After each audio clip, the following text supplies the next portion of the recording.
News. ಮೊದಲಿಗೆ headlines. ಬಾಲಕರ ಪದವಿ ಪೂರ್ವ ಕಾಲೇಜು ಛತ್ತಿನ ಪದರು ಮುಗುಚಿ ಬಿದ್ದು ತಪ್ಪಿದ ಅನಾಹುತ, ವಿದ್ಯಾರ್ಥಿಗಳಿಂದ ದಿಢೀರ್ ಪ್ರತಿಭಟನೆ.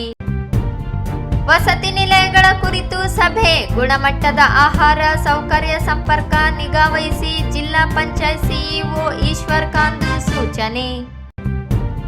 ಕ್ವಿಟ್ ಇಂಡಿಯಾ ಚಳುವಳಿ ನೆನಪಿಗಾಗಿ ಆಗಸ್ಟ್ 10ರಂದು ಜೈಲ ಭರೋ ಚಳುವಳಿ ಕೆಜಿ ವೀರೇಶ್.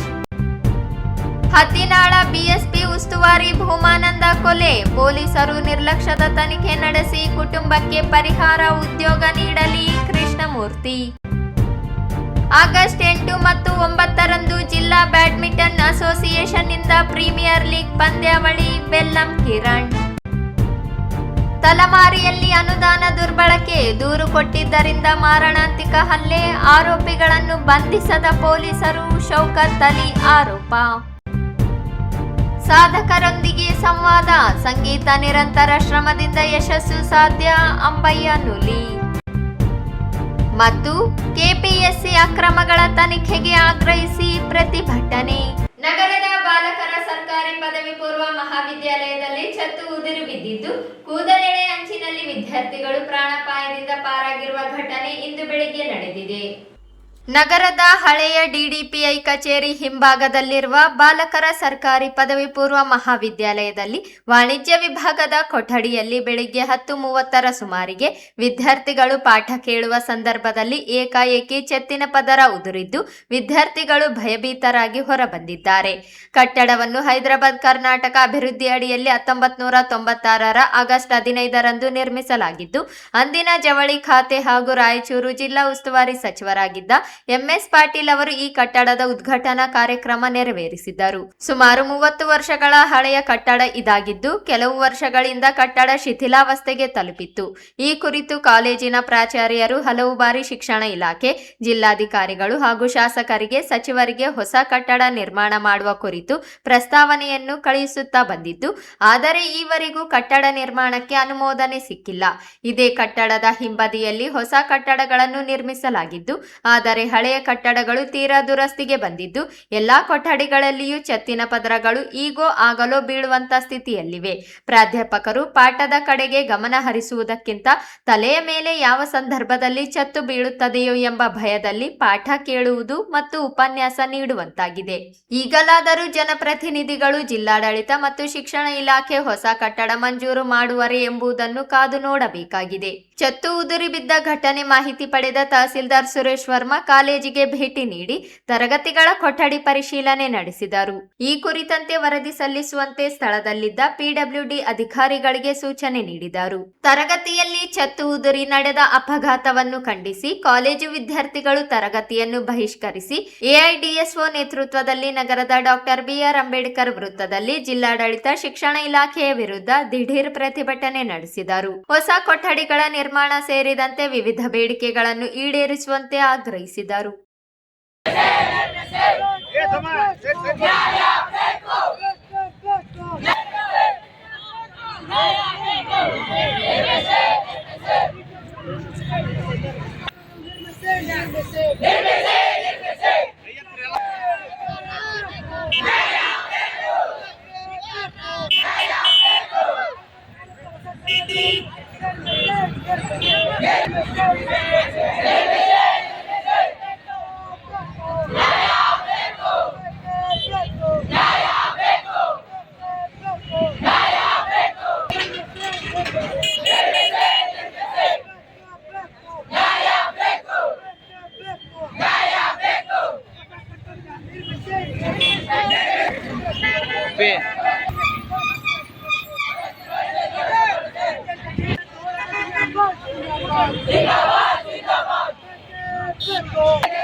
ಸರ್ಕಾರಿ ಬಾಲಕರ ಎರಡು ತಾಸು ಚಕ್ತಿ ಬಿಟ್ಬಿಟ್ಟು ಹುಡುಗ ಜಸ್ಟ್ ಮಿಸ್ ಕಾಸಿಂದ ಹೊರ ಬಂದಿದ್ರೆ ಅವ್ರಿಗೆ ಚೆಕ್ ಬಿಟ್ಟಿದ್ದಾವೆ. ಇವತ್ತು ಸರ್ಕಾರಗಳಾಗಲಿ, ಶಿಕ್ಷಣ ಇಲಾಖೆ ಆಗಲಿ, ರಾಯಚೂರು ಜಿಲ್ಲಾ ಆಡಳಿತ ಇವತ್ತು ಬಹಳ ಕೇರ್ಲೆಸ್ ಮಾಡಿ ವಿದ್ಯಾರ್ಥಿ ಜೀವಿತಕ್ಕೆ ಚಲ್ಲಟ ಆಗ್ತಾ ಇದೆ. ಇವತ್ತು ಇದನ್ನು ಖಂಡಿಸ್ಬಿಟ್ಟು ವಿದ್ಯಾರ್ಥಿಗಳು ಅದೇ ನಮ್ಮ AIDC ನೇತೃತ್ವದಲ್ಲಿ ಪ್ರತಿಭಟನೆ ಮಾಡ್ತಾ ಇದ್ವಿ.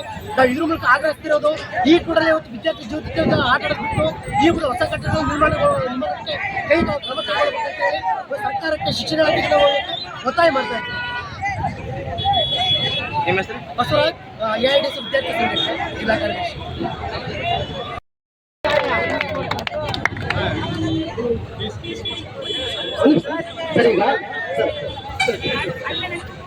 ಈಗ ಆಲ್ಮೋಸ್ಟ್ ಬರಬೇಕು ಅದಕ್ಕೆ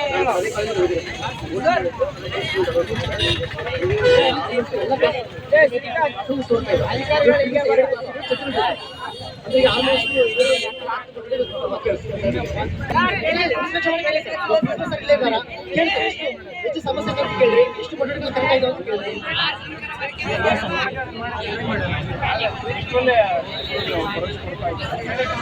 ಸ್ವಲ್ಪ ಕೇಳ್ರಲ್ಲ, ಸಾರು ಹೇಳ್ತಿರೋದು ಇಷ್ಟರಲ್ಲೇ ಕೇಳ್ತದ. ಈಗ ಏನ್ ಮಾಡೋದು ನೀವು ಹೇಳಿ.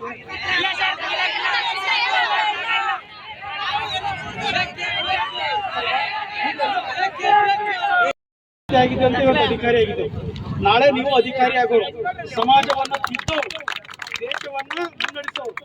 ಇವತ್ತು ಗೊತ್ತಿದೆ ನಮಗೆ, ತುಂಬಾ ನಿಮಗೆ ಆಗಿದೆ, ನಿಮ್ಗೆ ಯಾರಿಗೂ ಪ್ರಾಣ ಹಾನಿ ಏನೂ ಮೈ ಮೇಲೆ ಬಿದ್ದಿಲ್ಲ, ಒಳ್ಳೆಯದು. ಇವಾಗ ನಾವು PW ಇಂಜಿನಿಯರ್ ಕಡೆಯಿಂದ ಬ್ಯಾಲೆನ್ಸ್ ಚೆಕ್ ಮಾಡಿಸ್ತೀವಿ. ಯಾವುದು ಬೀಳೋಂತ ಅಂತಂದ್ರೆ ತಕ್ಷಣ ತೆಗಿಸ್ತೀವಿ, ಅಲ್ಲಿ ಬಿಡೋಂಗಿಲ್ಲ. ಇರುವಂತ ವ್ಯವಸ್ಥೆ ಮಾಡಿ ಶೀಘ್ರ ಅದಕ್ಕೆ DC ಮೇಡಮ್ ನಾನು ಮಾತಾಡಿದ್ದೀನಿ, ಬೇರೆ ಇಂಜಿನಿಯರಿಂಗ್ ಹಚ್ಚಿ ಅದು ಬಿಲ್ಡಿಂಗ್ ಚೆಕಪ್ ಮಾಡಿದ್ರು, ಹೊಸ ಬಿಲ್ಡಿಂಗ್ ಪ್ರಸ್ತಾವನೆ ಕಳ್ಸೋಣ ಅಂತ ಹೇಳಿದ್ದಾರೆ. ಹೊಸ ಬಿಲ್ಡಿಂಗ್ ಕಟ್ಟಕ್ಕೆ ಈಗಿರುವಂತ ವಿದ್ಯಾರ್ಥಿಗೆ ಅಪಾಯ ಆಗೋದಂತೆ. ನಿಮಗೆ ಎಲ್ಲ ಸಕಲ ಸೌಲಭ್ಯಗಳು ಅದನ್ನು ನೋಡಿ ಅಂತ ಹೇಳಿ ಇಂಜಿನಿಯರ್ ಬರ್ತಾರೆ, ನೋಡ್ತಾರೆ. ಅದಕ್ಕೆ ದಯವಿಟ್ಟು ತಾವು ಈಗೇನು ತಮ್ಮ ಹತ್ರ ಮತ್ತೆ ಕಾಲೇಜಿಗೆ ಹೋಗಿ ಓದೋ ಪೇಷನ್ ಇರ್ತಂದ್ರೆ ಹೋಗ್ರಿ, ಅಥವಾ ಇವತ್ತು ನಿಮ್ಗೆ ಹೆಂಗೂ ಮೈಂಡ್ ಇಸ್ಕೊಂಡು ದಯವಿಟ್ಟು ಮನೇಲಿ ಕೂತ್ಕೊಂಡು ಓದ್ಕೊಡಿ. ಯಾವುದೇ ಕಾರಣಕ್ಕೂ ನಿಮ್ಮ ಅಮೂಲ್ಯವಾದ ಟೈಮನ್ನು ಇದು ಮಾಡಬೇಡಿ. AIDC ಸಂಘಟನೆ ತುಂಬಾ ಖುಷಿ ಇದೆ, ಸಂತೋಷ ಇದೆ. ಪಾಪ ಅವರು ವಿದ್ಯಾರ್ಥಿಗಳ ಪರವಾಗಿದ್ದಾರೆ. ಅವರು ನಿಮಗೆ ಅನ್ಯಾಯ ಆದಾಗೆಲ್ಲ ಅವ್ರು ಬರ್ತಾರೆ.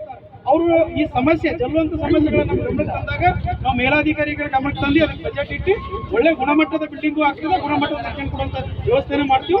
ಅದಕ್ಕೆ ನಾವೆಲ್ಲ ದಯವಿಟ್ಟು ರೆಸ್ಪಾನ್ಸ್ ಆಗಿ ಮನೆಗೆ ಹೋಗ್ರಿ. ನಿಮ್ಮ ಮನವಿ ನಮ್ಗೆ ಗೊತ್ತಿದೆ, ಮಾತಾಡಿ, ಓಕೆನಾ? ಮತ್ತೆ ಯಾವುದಕ್ಕೂ ಇದು ಮಾಡಬೇಡಿ. ಈ ಸಂಘಟನೆದವ್ರು ನಿಮ್ಮ ಜೊತೆ ಇರ್ತಾರೆ, ನಾವು ಇಟ್ಟು ಈಗ ನಾವು ಬಂದು ಒಟ್ಟು ಇಂಜಿನಿಯರಿಂಗ್ ಕಳಿಸ್ತೀವಿ. ಶಕ್ತಿ ಯಾವ್ದು ಬೀಳ್ತದ ಆ ಬಿಲ್ಡಿಂಗಿಗೆ ಕೊಡೋದಿಲ್ಲ, ಯಾವ್ದು ಕೂತ್ಕೊಂಡು ನೋಡ್ತಾರ. ಇವಾಗ ನೋಡು, ಇನ್ನೊಂದು ಕೆಲವೊಂದು ನನಗೂ ಗೊತ್ತಾಗಿರುತ್ತೆ, ನಾನು ನಿಮ್ಮ ಹತ್ರ ಬಂದಿರ್ತೀನಿ. ಚಿತ್ತಿ ಮಾಡಕ್ ಹೋಗ್ಬೇಡಿ, ಮನೇಲಿ ಕೇಳಿ ಚಿತ್ತಿ ಮಾಡಕ್ ಹೋಗ್ಬೇಡಿ. ನೋಡೋಣ, ಇಂಜಿನಿಯರ್ ಅದು ಬೀಳ್ತದ ಅಂತ ಹೇಳಿದ್ರು, ಬೀಳ್ತದ ಅಂತ ಹೇಳಕ್ ಇಂಜಿನಿಯರ್ ಇದಾರೆ, ಸಿವಿಲ್ ಇಂಜಿನಿಯರ್ಸ್ ಇದಾರೆ, ಕಳಿಸ್ತೀವ ನೋಡ್ತಾರ. ಅವ್ರು ನೋಡಿ ಸೂಟೇಬಲ್ ವಿದ್ಯಾರ್ಥಿಗಳು ಕೂಡ ಸೂಟೇಬಲ್ ಅಂದ್ರೆ ಮಾತ್ರ ಕೂಡಿ, ಇಲ್ಲ ಅಂದಾಗ ಬೇರೆ ವ್ಯವಸ್ಥೆ ಮಾಡೋಣ. ಬೇರೆ ಕಡೆ ಮತ್ತೆ ಅಲ್ಲಿ ಬೇರೆ ಎಲ್ಲೋ ಬಿಲ್ಡಿಂಗ್ ಕೊಡ್ತೀವಿ, ಅಲ್ಲಿಗೆ ನೀವು ಓಲಾ ಕಡೆ ಇರ್ಬೇಕಾಗುತ್ತೆ. ಆ ವ್ಯವಸ್ಥೆ ಮಾಡ್ತೀವಿ. ಅವರು ಬೇಸ್ ರಿಪೋರ್ಟ್ ಹೊಸ ಬಿಲ್ಡಿಂಗ್ ಪ್ರಸ್ತಾವನೆ DC ಮೇಡಮ್ ಕೊಡ್ತಿದ್ದಾರೆ. ನೋಡಿ, ಇದು ಸಿಟಿನಲ್ಲಿ ಇರುವಂತ ಸರ್ಕಾರಿ ಬಿಲ್ಡಿಂಗ್ಗಳು ಚೆನ್ನಾಗಿರ್ಬೇಕು, ಮೂಲಭೂತ ಸೌಕರ್ಯ ಚೆನ್ನಾಗಿರ್ಬೇಕು. ನಮ್ಮ ಬಡವ್ರ ಮಕ್ಕಳೆಲ್ಲ ಓದಕ್ಕೆ ಅವಕಾಶ ಕೊಟ್ಟು ಶೂರ್ 100% ಕೊಡ್ತೀವಿ ನಾವು. ನೆಕ್ಸ್ಟ್ ಮೇಡಮ್ ಹೇಳಿದಾರೆ, ಹಾಸನ ಡಿಸ್ಟ್ರಿಕ್ಟ್ನಲ್ಲಿ KEB ಸ್ಕೂಲ್ ಎದುರು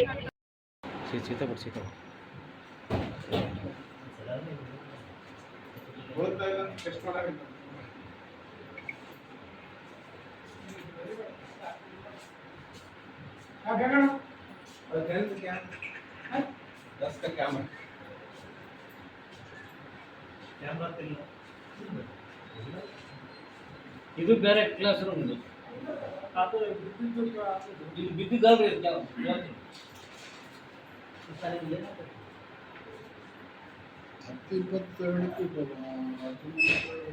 ಕ್ಯಾಮ್ರಾ ಇದು ಕ್ಯಾಮ್ರಾ ತೀಸರ್ ಹುಡುಗರ್ಗ ಕ್ಯಾಮ್ರಾ 10 ಕ್ಯಾಮ್ರಾ ತೀರಿಸಿ ನೋಡಿದ್ರೆ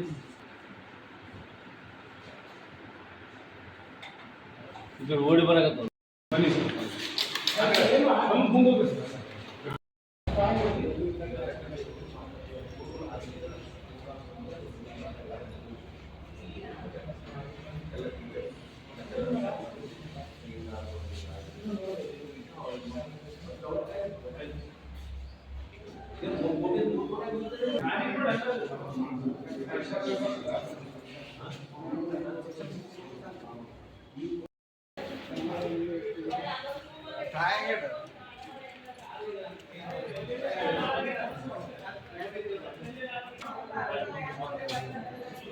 ಇಲ್ಲಿ ಸ್ಟಾಫ್ ಫುಡ್ ತಗೋರಿ ಹೆಂಗಿದೆ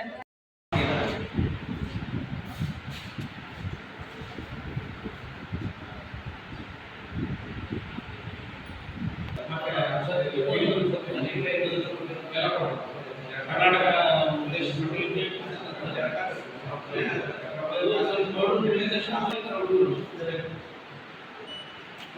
ಹುಡುಗರು ಕೂತಲ್ಲೇ ಈಗ ಬಂದ ನಮ್ಮ ಕಾಲೇಜಿಗೆ ಈ ಕಾಲೇಜ್ ಅದು ಚರ್ಚೆಗಳು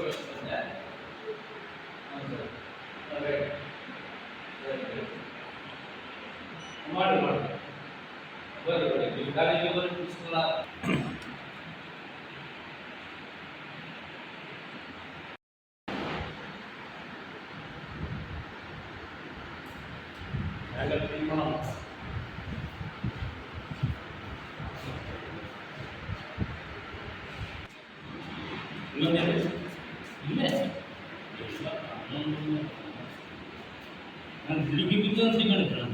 ಜಿಲ್ಲೆಯಲ್ಲಿರುವ ಎಲ್ಲ ವಸತಿ ನಿಲಯಗಳಲ್ಲಿ ಮೂಲಭೂತ ಸೌಲಭ್ಯಗಳ ಕೊರತೆ ಆಗದಂತೆ ನೋಡಿಕೊಳ್ಳಬೇಕು ಎಂದು ಜಿಲ್ಲಾ ಪಂಚಾಯತ್ ಮುಖ್ಯ ಕಾರ್ಯನಿರ್ವಾಹಕ ಅಧಿಕಾರಿ ಈಶ್ವರ್ ಕಾಂದು ಅಧಿಕಾರಿಗಳಿಗೆ ಸೂಚನೆ ನೀಡಿದರು.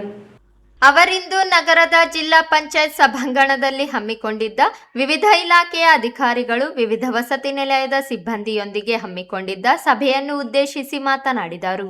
ಸಮಾಜ ಕಲ್ಯಾಣ ಇಲಾಖೆ, ಪರಿಶಿಷ್ಟ ವರ್ಗಗಳ ಕಲ್ಯಾಣ ಇಲಾಖೆ, ಹಿಂದುಳಿದ ವರ್ಗಗಳ ಕಲ್ಯಾಣ ಇಲಾಖೆ, ಅಲ್ಪಸಂಖ್ಯಾತರ ಕಲ್ಯಾಣ ಇಲಾಖೆ ವ್ಯಾಪ್ತಿಗೆ ಬರುವ ಎಲ್ಲಾ ವಸತಿ ನಿಲಯಗಳಲ್ಲಿ ಕಡ್ಡಾಯವಾಗಿ ಆಹಾರ ಸಾಮಗ್ರಿಗಳ ಗುಣಮಟ್ಟ ಮತ್ತು ಸ್ವಚ್ಛತೆ, ಆಹಾರ ಸಾಮಗ್ರಿಗಳ ಇಂಡೆಂಟ್ ಸರಬರಾಜು ಆಗುತ್ತಿರುವ ಬಗ್ಗೆ, ವಸತಿ ನಿಲಯದ ವಿದ್ಯಾರ್ಥಿಗಳ ವೈದ್ಯಕೀಯ ತಪಾಸಣೆ, ಕುಡಿಯುವ ನೀರು, ಶೌಚಾಲಯ ಸೇರಿದಂತೆ ಇತರೆ ಮೂಲಭೂತ ಸೌಕರ್ಯಗಳ ಕುರಿತು ಅಧಿಕಾರಿಗಳು ಹೆಚ್ಚಿನ ಗಮನ ಹರಿಸಬೇಕು. ಇದಲ್ಲದೆ ವಸತಿ ನಿಲಯದಲ್ಲಿ ಕಾರ್ಯನಿರ್ವಹಿಸುವ ಹೊರಗುತ್ತಿಗೆ ಸಿಬ್ಬಂದಿ ವೇತನ, ಬಯೋಮೆಟ್ರಿಕ್ ಹಾಜರಾತಿ, ಎಸ್ಎಸ್ಎಲ್ಸಿ ಮತ್ತು ಪಿಯುಸಿ ಫಲಿತಾಂಶಗಳ ಸುಧಾರಣೆ ಸೇರಿದಂತೆ ಇತರೆ ವಿಷಯಗಳ ಕುರಿತು ಆಯಾ ವಸತಿ ನಿಲಯದ ವಾರ್ಡನ್, ಪ್ರಾಚಾರ್ಯರು, ತಾಲೂಕು ಮಟ್ಟದ ಅಧಿಕಾರಿಗಳು ಗಮನ ಹರಿಸಬೇಕು. ವಸತಿ ನಿಲಯಗಳಲ್ಲಿ ಬಾಕಿ ಇರುವ ಕಾಮಗಾರಿಗಳನ್ನು ಶೀಘ್ರವೇ ಪೂರ್ಣಗೊಳಿಸಬೇಕು ಎಂದು ತಿಳಿಸಿದರು.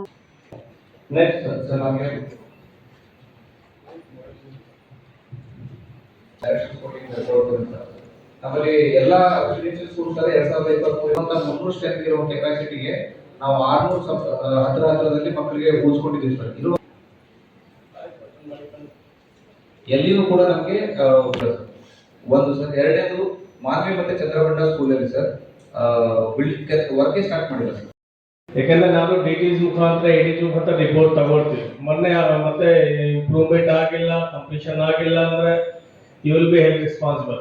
ಎಲ್ಲೆಲ್ಲಿ ಕಂಪ್ಲೀಷನ್ ಆಗಿದೆ ನಮ್ಮ ಡಿಪಾರ್ಟ್ಮೆಂಟ್ ಇಂದ ಹ್ಯಾಂಡ್ ಓವರ್ ತಗೊಳ್ತಾ ಇಲ್ಲ, ಬೇರೆ ಬೇರೆ ನಾವು ಅಡ್ಡ ಮಾಡ್ತಾ ಇದ್ರೆ ಅವ್ರ ಮೇಲೆ ಕೂಡ ನಾವು ಆಕ್ಷನ್ ಮಾಡ್ತೇವೆ. But please ensure that these works are being completed. Whatever works are ongoing by October end. ಈಗ ನಮ್ಮ ಪ್ರೈಸ್ ವರ್ಕ್ ಇಲ್ಲಿ, PRD ಇಲ್ಲಿ, KRDL ಇಲ್ಲಿ, ನಿವೃತ್ತಿ ಕೇಂದ್ರ, ಕೈಶುಟೆಕ್, please ensure that these works are completed. ಈ ಫರ್ದರ್ ಯಾವುದು ಡಿಲೇ ಅಕ್ಟೋಬರ್ ತಿಂಗಳ ನಂತರ ಆನ್ ಗೋಯಿಂಗ್ ವರ್ಕ್ಸ್ ನಲ್ಲಿ ಆಗಿದ್ರೆ ಮಾಡ್ತೀವಿ.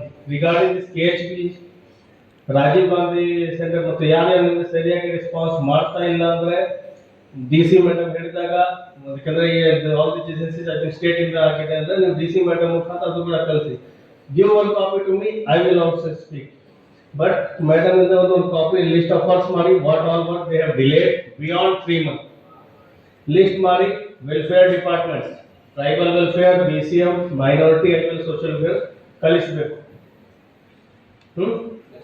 ನೆಕ್ಸ್ಟ್ ಬೇರೆ ಯಾವ ಇಂಜಿನಿಯರಿಂಗ್. ಈ ಸಂದರ್ಭದಲ್ಲಿ ಜಿಲ್ಲಾಧಿಕಾರಿ ಪೂವಿತಾ ಎಸ್, ಜಿಲ್ಲಾ ಪಂಚಾಯತ್ ಉಪ ಕಾರ್ಯದರ್ಶಿ ಹಾಲಸಿದ್ದಪ್ಪ ಪೂಜಾರಿ ಸೇರಿದಂತೆ ಅನೇಕರಿದ್ದರು.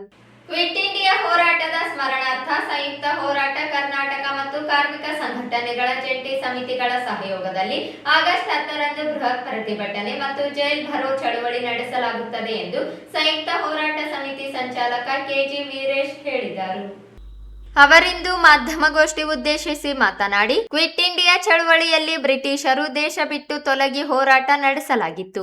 ಆದರೀಗ ಕಾರ್ಪೊರೇಟ್ ನೀತಿಗಳು ಜಾರಿಗೊಳಿಸುತ್ತಿರುವವರ ವಿರುದ್ಧ ಕಾರ್ಪೊರೇಟ್ಗಳೇ ದೇಶ ಬಿಟ್ಟು ತೊಲಗಿ ಹೋರಾಟ ನಡೆಸಲಾಗುತ್ತಿದೆ. ಎಲ್ಲಾ ಕ್ಷೇತ್ರಗಳಲ್ಲಿ ಖಾಸಗೀಕರಣ ವೇಗವಾಗಿ ಮುಂದುವರಿಯುತ್ತಿದೆ. ಕೇಂದ್ರ ಮತ್ತು ರಾಜ್ಯ ಸರ್ಕಾರಗಳು ಕೃಷಿ, ಆರೋಗ್ಯ, ಶಿಕ್ಷಣ ಸೇರಿ ಎಲ್ಲವನ್ನೂ ಕಾರ್ಪೊರೇಟ್ ಶಕ್ತಿಗಳಿಗೆ ನೀಡಲು ಮುಂದಾಗುತ್ತಿವೆ. ಕಾರ್ಮಿಕರು, ರೈತರು, ಮಹಿಳೆಯರು ಎಲ್ಲರೂ ಅತಂತ್ರ ಸ್ಥಿತಿ ನಿರ್ಮಾಣವಾಗಿದೆ. ಮಳೆ ಕೊರತೆಯಿಂದ ಬರಗಾಲ ಘೋಷಣೆ ಮಾಡಿ ರೈತರ ಸಾಲ ಮನ್ನಾ ಮಾಡಬೇಕು. ಬಗರ್ ಹುಕುಂ ಸಾಗುವಳಿದಾರರಿಗೆ ಭೂಮಿ ಸಾಗುವಳಿ ಚೀಟಿ ನೀಡಬೇಕು ಎಂದು ಒತ್ತಾಯಿಸಿ ವಿವಿಧ ಸಂಘಟನೆಗಳೊಂದಿಗೆ ಸೇರಿ ಬೃಹತ್ ಪ್ರತಿಭಟನೆ ನಡೆಸಲಾಗುತ್ತದೆ. ಅಂದು ಬೆಳಗ್ಗೆ ಟಿಪ್ಪು ಸುಲ್ತಾನ್ ಉದ್ಯಾನವನದಲ್ಲಿ ಪ್ರತಿಭಟನೆ ನಡೆಸಿ ಮಧ್ಯಾಹ್ನ ಮನವಿ ಸಲ್ಲಿಸಲಾಗುತ್ತದೆ. ನಂತರ ಅಲ್ಲಿಂದ ತಹಸೀಲ್ದಾರ್ ಕಚೇರಿಗೆ ಮುತ್ತಿಗೆ ಹಾಕಿ ಜೈಲ್ ಭರೋ ಚಳವಳಿ ನಡೆಸಲಾಗುತ್ತದೆ ಎಂದರು. ಈ ಒಂದು ಪತ್ರಿಕಾಗೋಷ್ಠಿಯ ವೇದಿಕೆಯ ಮೇಲೆ ಎಲ್ಲ SK ಸಂಯುಕ್ತ ಹೋರಾಟ ಕರ್ನಾಟಕ ರಾಯಚೂರು ಜಿಲ್ಲಾ ಸಮಿತಿಯ ಒಂದು ಅಡಿಯಲ್ಲಿ ಬರ್ತಕ್ಕಂಥ ಬಸಲಿಂಗಪ್ಪ 462 ಆಗಸ್ಟ್ 9 ಕ್ವಿಟ್ ಇಂಡಿಯಾ ಚಳವಳಿಯ ಒಂದು ಹೋರಾಟದ ನೆನಪಿನಾರ್ಥವಾಗಿದೆ. ಕಳೆದ 3 ವರ್ಷಗಳಿಂದ ನಾವು ಇಡೀ ದೇಶಾದ್ಯಂತ SKM ಮತ್ತು JCTU ಕಾರ್ಪೊರೇಟ್ ಕಂಪನಿಗಳೇ ಈ ದೇಶ ಬಿಟ್ಟು ತೊಲಗಿ ಅನ್ನುವಂಥ ಒಂದು ಘೋಷಣೆಯೊಂದಿಗೆ ಇವತ್ತು ಇಡೀ ದೇಶಾದ್ಯಂತ ಹೋರಾಟಗಳನ್ನು ನಡೆಸ್ತಾ ಇದ್ದೀವಿ. ಇವತ್ತು ನಮ್ಮನ್ನು ಹಾತಕ್ಕಂಥ ಕೇಂದ್ರದ BJP ಸರ್ಕಾರ ಆಗಿರ್ಬೋದು, ರಾಜ್ಯದ ಕಾಂಗ್ರೆಸ್ ಸರ್ಕಾರ ಇವತ್ತು ರೈತ ವಿರೋಧಿ, ಕಾರ್ಮಿಕ ವಿರೋಧಿ ನೀತಿಗಳನ್ನು ಅನುಸರಿಸುವ ಮೂಲಕ ಇಡೀ ದೇಶದಲ್ಲಿ ಒಂದು ರೀತಿಯಲ್ಲಿ ಅತಂತ್ರ ಸ್ಥಿತಿಯನ್ನು, ರೈತರ ಒಂದು ಬದುಕಿಗೆ ಅತಂತ್ರ ಒಂದು ಸ್ಥಿತಿಗೆ ಇವತ್ತು ಕಾರ್ಮಿಕರನ್ನು ಕೂಡ ತಳ್ಳಿರ್ತಕ್ಕಂಥ ನೀತಿಗಳು ಇವತ್ತು ನಾವು ನೋಡ್ತಾ ಇದ್ದೀವಿ. ಸೊ ಇದರ ವಿರುದ್ಧ ಇಡೀ ದೇಶಾದ್ಯಂತ ಆಗಸ್ಟ್ 10ನೇ ತಾರೀಕು ನಾವು 9 ಭಾನುವಾರ ಇರೋದ್ರಿಂದ ನಾವು ಜಿಲ್ಲೆಯಲ್ಲಿ 10ನೇ ತಾರೀಕಿಗೆ ಈ ಒಂದು ಹೋರಾಟವನ್ನು ಮಾಡ್ತಾ ಇದ್ದೀವಿ. ಆಗಸ್ಟ್ 9 ಭಾನುವಾರ ಬರೋದರಿಂದ 10ನೇ ತಾರೀಕಿಗೆ ನಾವು ರಾಯಚೂರು ಜಿಲ್ಲೆಯಾದ್ಯಂತ ಕೂಡ ಇವತ್ತು ನಾವು ಈ ಒಂದು ಹೋರಾಟ ಇಡೀ ಕೃಷಿ ಕ್ಷೇತ್ರವನ್ನು ಕಾರ್ಪೊರೇಟೀಕರಣ ಮಾಡಲಿಕ್ಕೊಂಡಿರ್ತಕ್ಕಂಥ ನೀತಿಯನ್ನು ಕೈಬಿಡಬೇಕು. ಮತ್ತು ಇವತ್ತು ಈ ಭಾಗದಲ್ಲಿ ಕಳೆದ ಮುಂಗಾರು ಪ್ರಾರಂಭವಾಗಿ ಮಳೆ 2 ತಿಂಗಳಾದರೂ ಕೂಡ ನಿಗದಿತ ಪ್ರಮಾಣದಲ್ಲಿ ಮಳೆ ಇಲ್ಲ. ಅದನ್ನು ಇವತ್ತು ಸಂಪೂರ್ಣವಾಗಿ ಬರಗಾಲ ಬಿದ್ದಿದೆ ಅಂತೇಳಿ ಘೋಷಣೆ ಮಾಡಬೇಕು ಮತ್ತು ಬರಗಾಲಕ್ಕೆ ಸಂಬಂಧಪಟ್ಟಿರ್ತಕ್ಕಂಥ ಪರಿಹಾರಗಳನ್ನು ಕೂಡಲೇ ಕೊಡಬೇಕು. ಅದಕ್ಕೆ ಪೂರಕವಾಗಿ ರೈತರ, ಕೂಲಿಕಾರರ ಮತ್ತು ಮಹಿಳೆಯರ ಒಂದು ಸಾಲ ಮನ್ನಾ ಮಾಡಬೇಕು ಅನ್ನುವಂಥ ಒಂದು ವಿಚಾರಗಳು ಇಟ್ಕೊಂಡು ಮತ್ತು ಈಗಾಗಲೇ ಫಾರಂ ನಂಬರ್ 50, 53, 57 ಬಗರ್ ಹುಕುಂ ಸಾಗುವಳಿದಾರ ಇವತ್ತು ಅರ್ಜಿ ಹಾಕಿಕೊಂಡು ವರ್ಷಾನುಗಟ್ಟಲೆ ಇವತ್ತು ಹೋರಾಟವನ್ನು ಮಾಡ್ತಾ ಇದ್ದೇವೆ. ಆದರೆ ಸರ್ಕಾರಗಳು ಇವತ್ತು ಭೂ ಮಂಜೂರಾತಿ ಸಮಿತಿಯನ್ನು ರಚನೆ ಮಾಡಿದ್ದಾರೆ. ಆದರೆ ಅರ್ಜಿಗಳ ವಿಲೇವಾರಿ ಇವತ್ತು ಯಾರು ಅರ್ಜಿ ಹಾಕಿದಂಥವರು ಮೂಲ ಸ್ಥಳದಲ್ಲಿ ಇದ್ದಾರಾ ಇಲ್ಲ ಅಂತಕ್ಕಂಥ ಕನಿಷ್ಠ ಒಂದು ಪಂಚನಾಮ ಕೂಡ ಮಾಡದೆ ಇರ್ತಕ್ಕಂಥ ಸ್ಥಿತಿಯಲ್ಲಿ ಇವತ್ತು ಇದ್ದಾವೆ.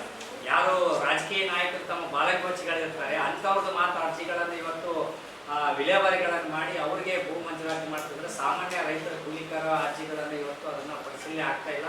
ಅವರು ಕೂಡ ಇವತ್ತು ಪರಿಶೀಲನೆ ಮಾಡಬೇಕು. ಮತ್ತೇನು ಮೊನ್ನೆ ರಾಜ್ಯ ಸರ್ಕಾರ ಮೇ 22ನೇ ತಾರೀಕಿಗೆ ಕನಿಷ್ಠ ವೇತನ ಕಾಯ್ದೆಯನ್ನು ಇವತ್ತು ಜಾರಿಗೊಳಿಸಿದೆ. ಅದನ್ನು ಇವತ್ತಿನ DK ಸರ್ಕಾರ ಇವತ್ತು ಕಾರ್ಪೊರೇಟ್ ಕಂಪನಿಗಳ ಒಂದು ಒತ್ತಡಕ್ಕೆ ಮಣಿದು ಅದನ್ನು ಪುನರ್ ಪರಿಶೀಲನೆ ಮಾಡ್ತೀವಿ ಅನ್ನುವಂಥ ರೀತಿಯಲ್ಲಿ ಇವತ್ತು ಅದು ಹಿಂಪಡೆಯುವಂಥ ರೀತಿಯಲ್ಲಿ ಇವತ್ತು ಮುಕ್ತಾಯ ಆಗ್ತಾ ಇದೆ.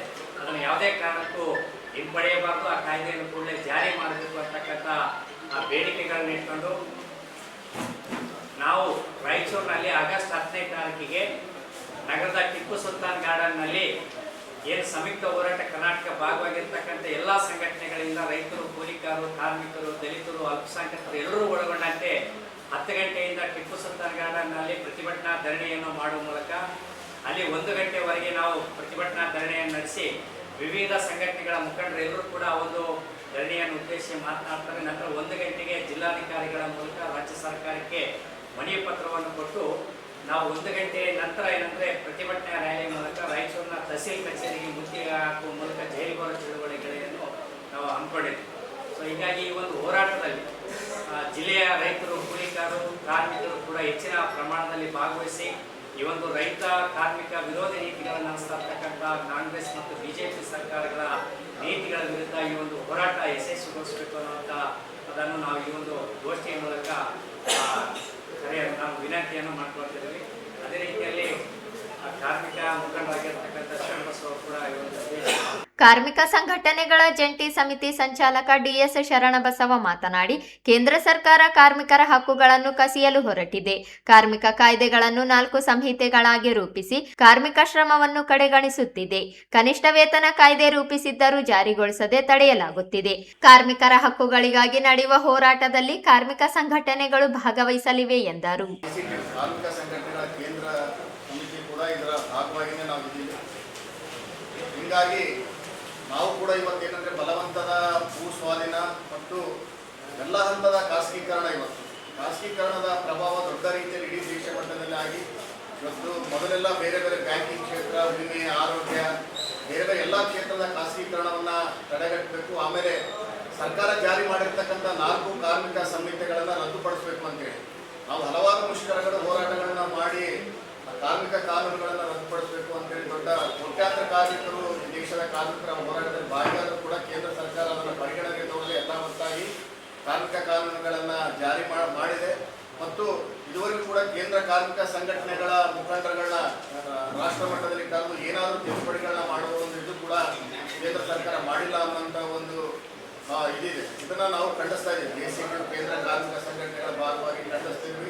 ಮತ್ತು ದೊಡ್ಡ ರೀತಿಯಲ್ಲಿ ಇವತ್ತು ಏನಾಗ್ತಿದೆ, ಗುತ್ತಿಗೆ ಕಾರ್ಮಿಕರ ಪರಿಸ್ಥಿತಿ ಕೂಡ ಹೀನಾಯವಾಗಿ ಇದಾಗ್ತಿದೆ. ಇದರಲ್ಲಿ ಗುತ್ತಿಗೆ ಕಾರ್ಮಿಕರಲ್ಲಿ ಫಿಕ್ಸ್ಡ್ ಟರ್ಮ್ ಎಂಪ್ಲಾಯ್ಮೆಂಟ್ ಅಂದರೆ ನಿಗದಿತ ಅವಧಿಗೆ ಒಳಗೆ ಕಾರ್ಮಿಕರನ್ನ ಅಪಾಯಿಂಟ್ಮೆಂಟ್ ಮಾಡಿಕೊಂಡು ಬೇಕಿದೆ ಕೆಲಸ ತಗೊಳ್ಳೋದು ಬೇಕು, ಒಂದು 5 ವರ್ಷ ಅಗ್ರಿಮೆಂಟ್ ಮಾಡ್ಕೊಂಡು ನಮಗೆ ನಿಮ್ಗೆ ಅಗತ್ಯ ಇಲ್ಲ ಅಂತೇಳಿ ತೆಗೆಯುವಂಥ ಒಂದು ಅಪಾಯ ಕೂಡ ಈ ಒಂದು ಕಾರ್ಮಿಕ ಸಂಹಿತೆಗಳಿದೆ.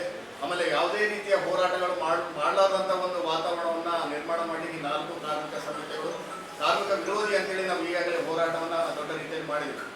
ಮತ್ತು ಜೊತೆಗೆ ನಮಗೇನಂತ ಹೇಳಿದ್ರೆ ಕಳೆದ 2017ರಿಂದ ಇಡೀ ನಮ್ಮ ಕರ್ನಾಟಕ ರಾಜ್ಯದಲ್ಲಿ ಕನಿಷ್ಠ ವೇತನ ಜಾರಿ ಮಾಡಬೇಕು ಅಂತೇಳಿ ನಾವು ಸಂಘಟನೆಗಳು, ಕಾರ್ಮಿಕ ಸಂಘಟನೆಗಳು ಎಲ್ಲ ಹೋರಾಟ ಮಾಡಿದ ಪ್ರತಿಫಲವಾಗಿ 9 ವರ್ಷಗಳ ನಂತರ ಒಂದು ಮೇ 22, 2026 ಅಂದಿನ ಸರ್ಕಾರ ಸಿದ್ದರಾಮಯ್ಯ ಅವರ ನೇತೃತ್ವದ ಸರ್ಕಾರ ಕನಿಷ್ಠ ವೇತನವನ್ನು ರಾಜ್ಯದಲ್ಲಿ 60% ಜಾರಿ ಮಾಡಲಿಕ್ಕೆ ಒಂದು ಇದರ ಒಮ್ಮತವನ್ನು ಇದಾಗಿತ್ತು.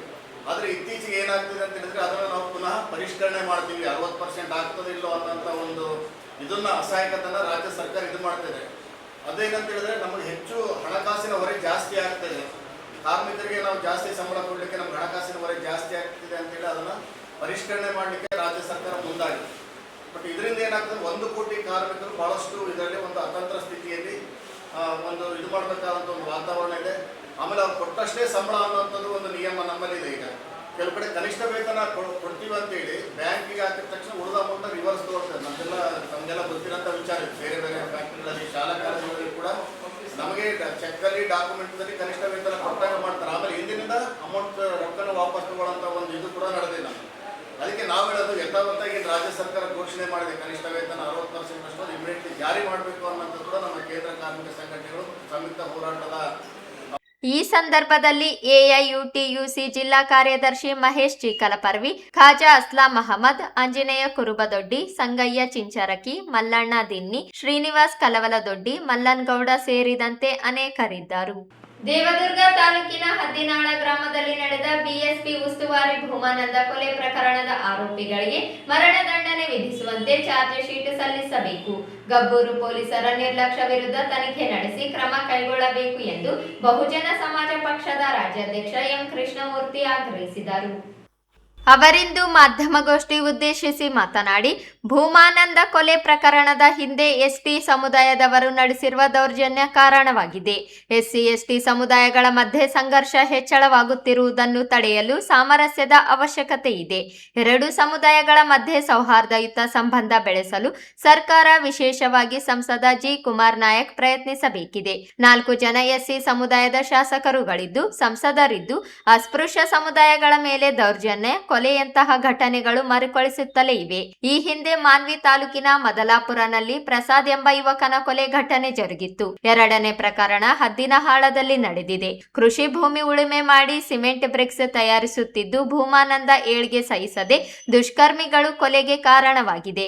ಭೂಮಾನಂದ ಈ ಹಿಂದೆಯೇ ಗಬ್ಬೂರು ಪೊಲೀಸರಿಗೆ ಮಾಹಿತಿ ನೀಡಿದ್ದರೂ ಯಾವುದೇ ಕ್ರಮ ಕೈಗೊಂಡಿಲ್ಲ.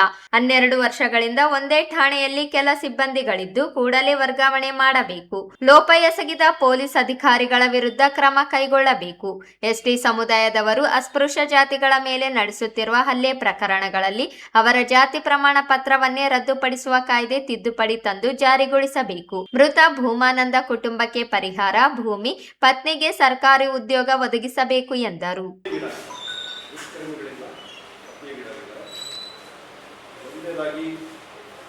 ಬಹುಜನ ಸಮಾಜ ಪಾರ್ಟಿ ಈ ಹತ್ಯೆನ ಶಿಕ್ಷೆ ಮತ್ತು ಈ ಹತ್ಯೆಯಲ್ಲಿ ಭಾಗಿಯಾಗಿರ್ತಕ್ಕಂಥ ಎಲ್ಲ ದುಷ್ಕರ್ಮಿಗಳಿಗೆ ಮರಣದಂಡನೆ ಶಿಕ್ಷೆ ವಿಧಿಸುವ ರೀತಿಯಲ್ಲಿ ಪೊಲೀಸ್ ಇಲಾಖೆ ಚಾರ್ಜ್ ಶೀಟನ್ನು ಸಲ್ಲಿಸಬೇಕು ಅಂತ ಹೇಳಿ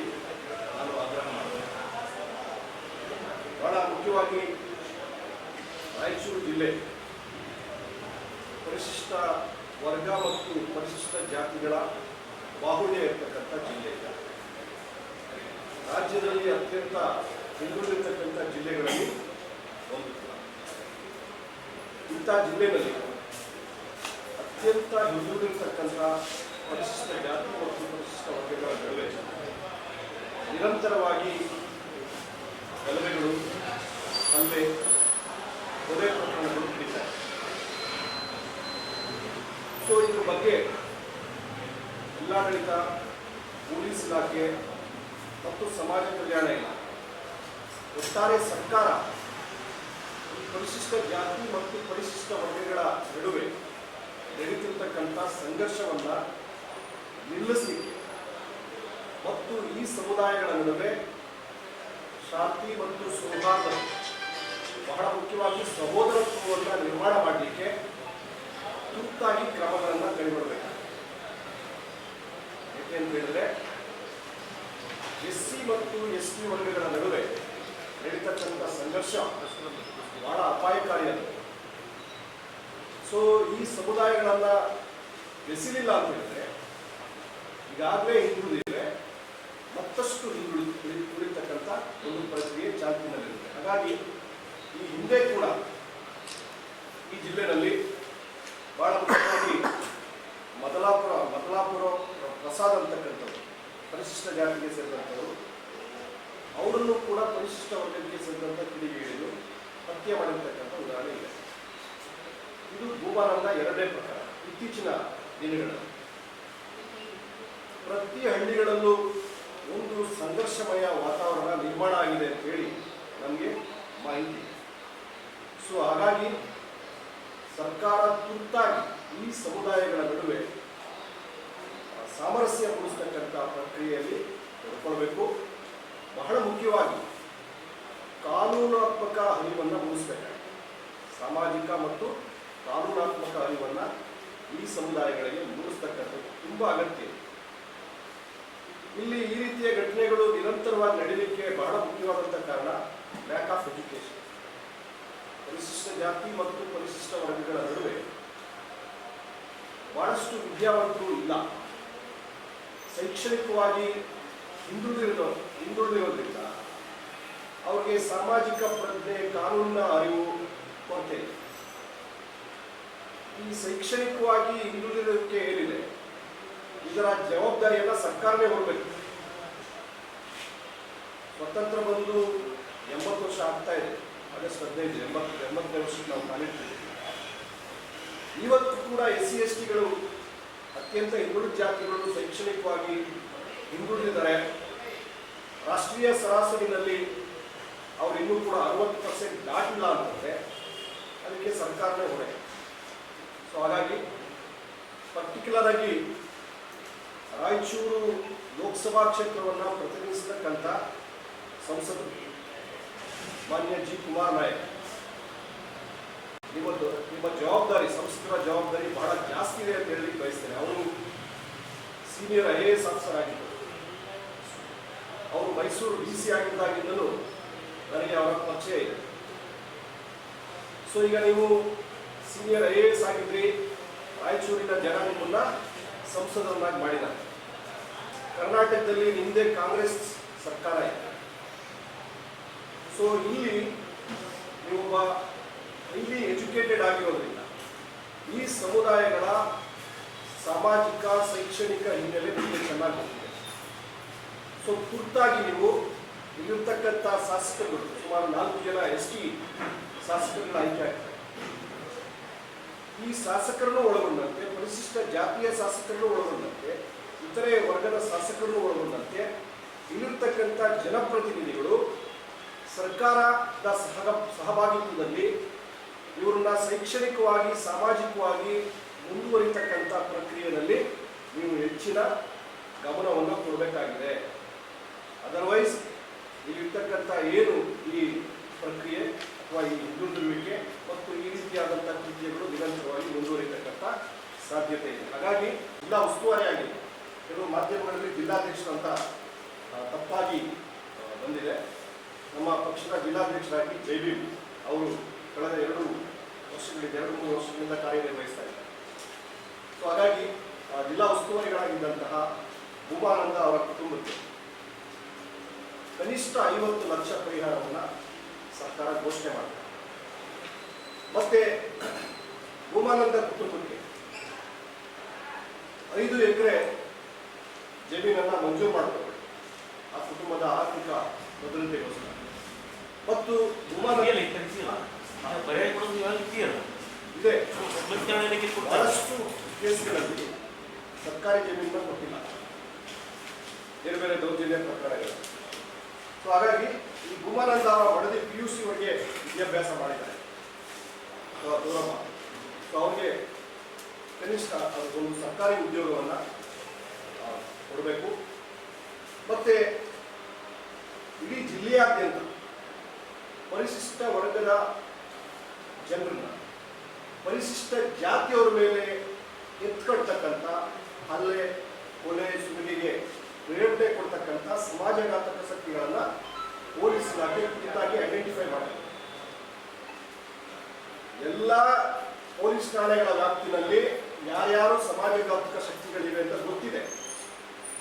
ಅವ್ರನ್ನ ಕರೆದು ಅವರಿಗೆ ಕಾನೂನಾತ್ಮಕವಾಗಿ ಟೈಟ್ ಮಾಡಲಿಲ್ಲ ಅಂತಂದ್ರೆ ಅಮಾಯಕರು ಬಲಿಯಾಗ್ತಾರೆ. ಸೊ ಇದನ್ನು ತಡಿಬೇಕಂತಂದ್ರೆ ಯಾರ್ಯಾರು ಕುಮ್ಮಕ್ಕು ಕೊಡೋರಿದ್ದಾರೆ ಅವರೆಲ್ಲರೂ ಕೂಡ ಅರೆಸ್ಟ್ ಮಾಡಬೇಕು, ಅವರಿಗೆ ಜಿಲ್ಲೆಯಿಂದ ಗಡೀಪಾರು ಮಾಡಬೇಕು. ಮತ್ತೆ ಈ ಪ್ರಕರಣದಲ್ಲಿ ಕೊಲೆ.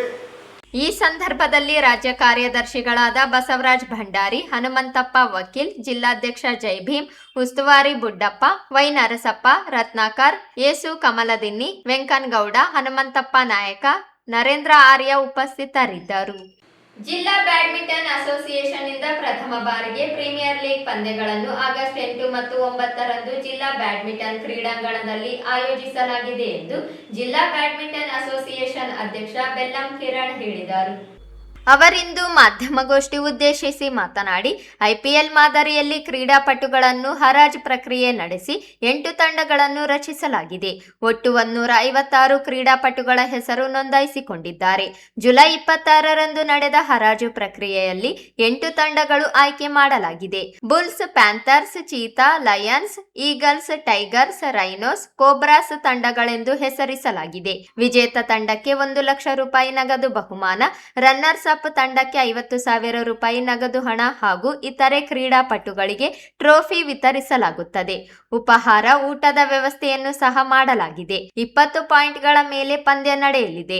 4 ಪಂದ್ಯಗಳು ಭಾಗಿಯಾಗಲು ಅವಕಾಶವಿದ್ದು ವಿಜೇತರನ್ನು ಆಯ್ಕೆ ಮಾಡಲಾಗುತ್ತದೆ. ಸಾರ್ವಜನಿಕರು, ಕ್ರೀಡಾಸಕ್ತರು ಹೆಚ್ಚಿನ ಸಂಖ್ಯೆಯಲ್ಲಿ ಭಾಗವಹಿಸುವಂತೆ ಮನವಿ ಮಾಡಿದರು.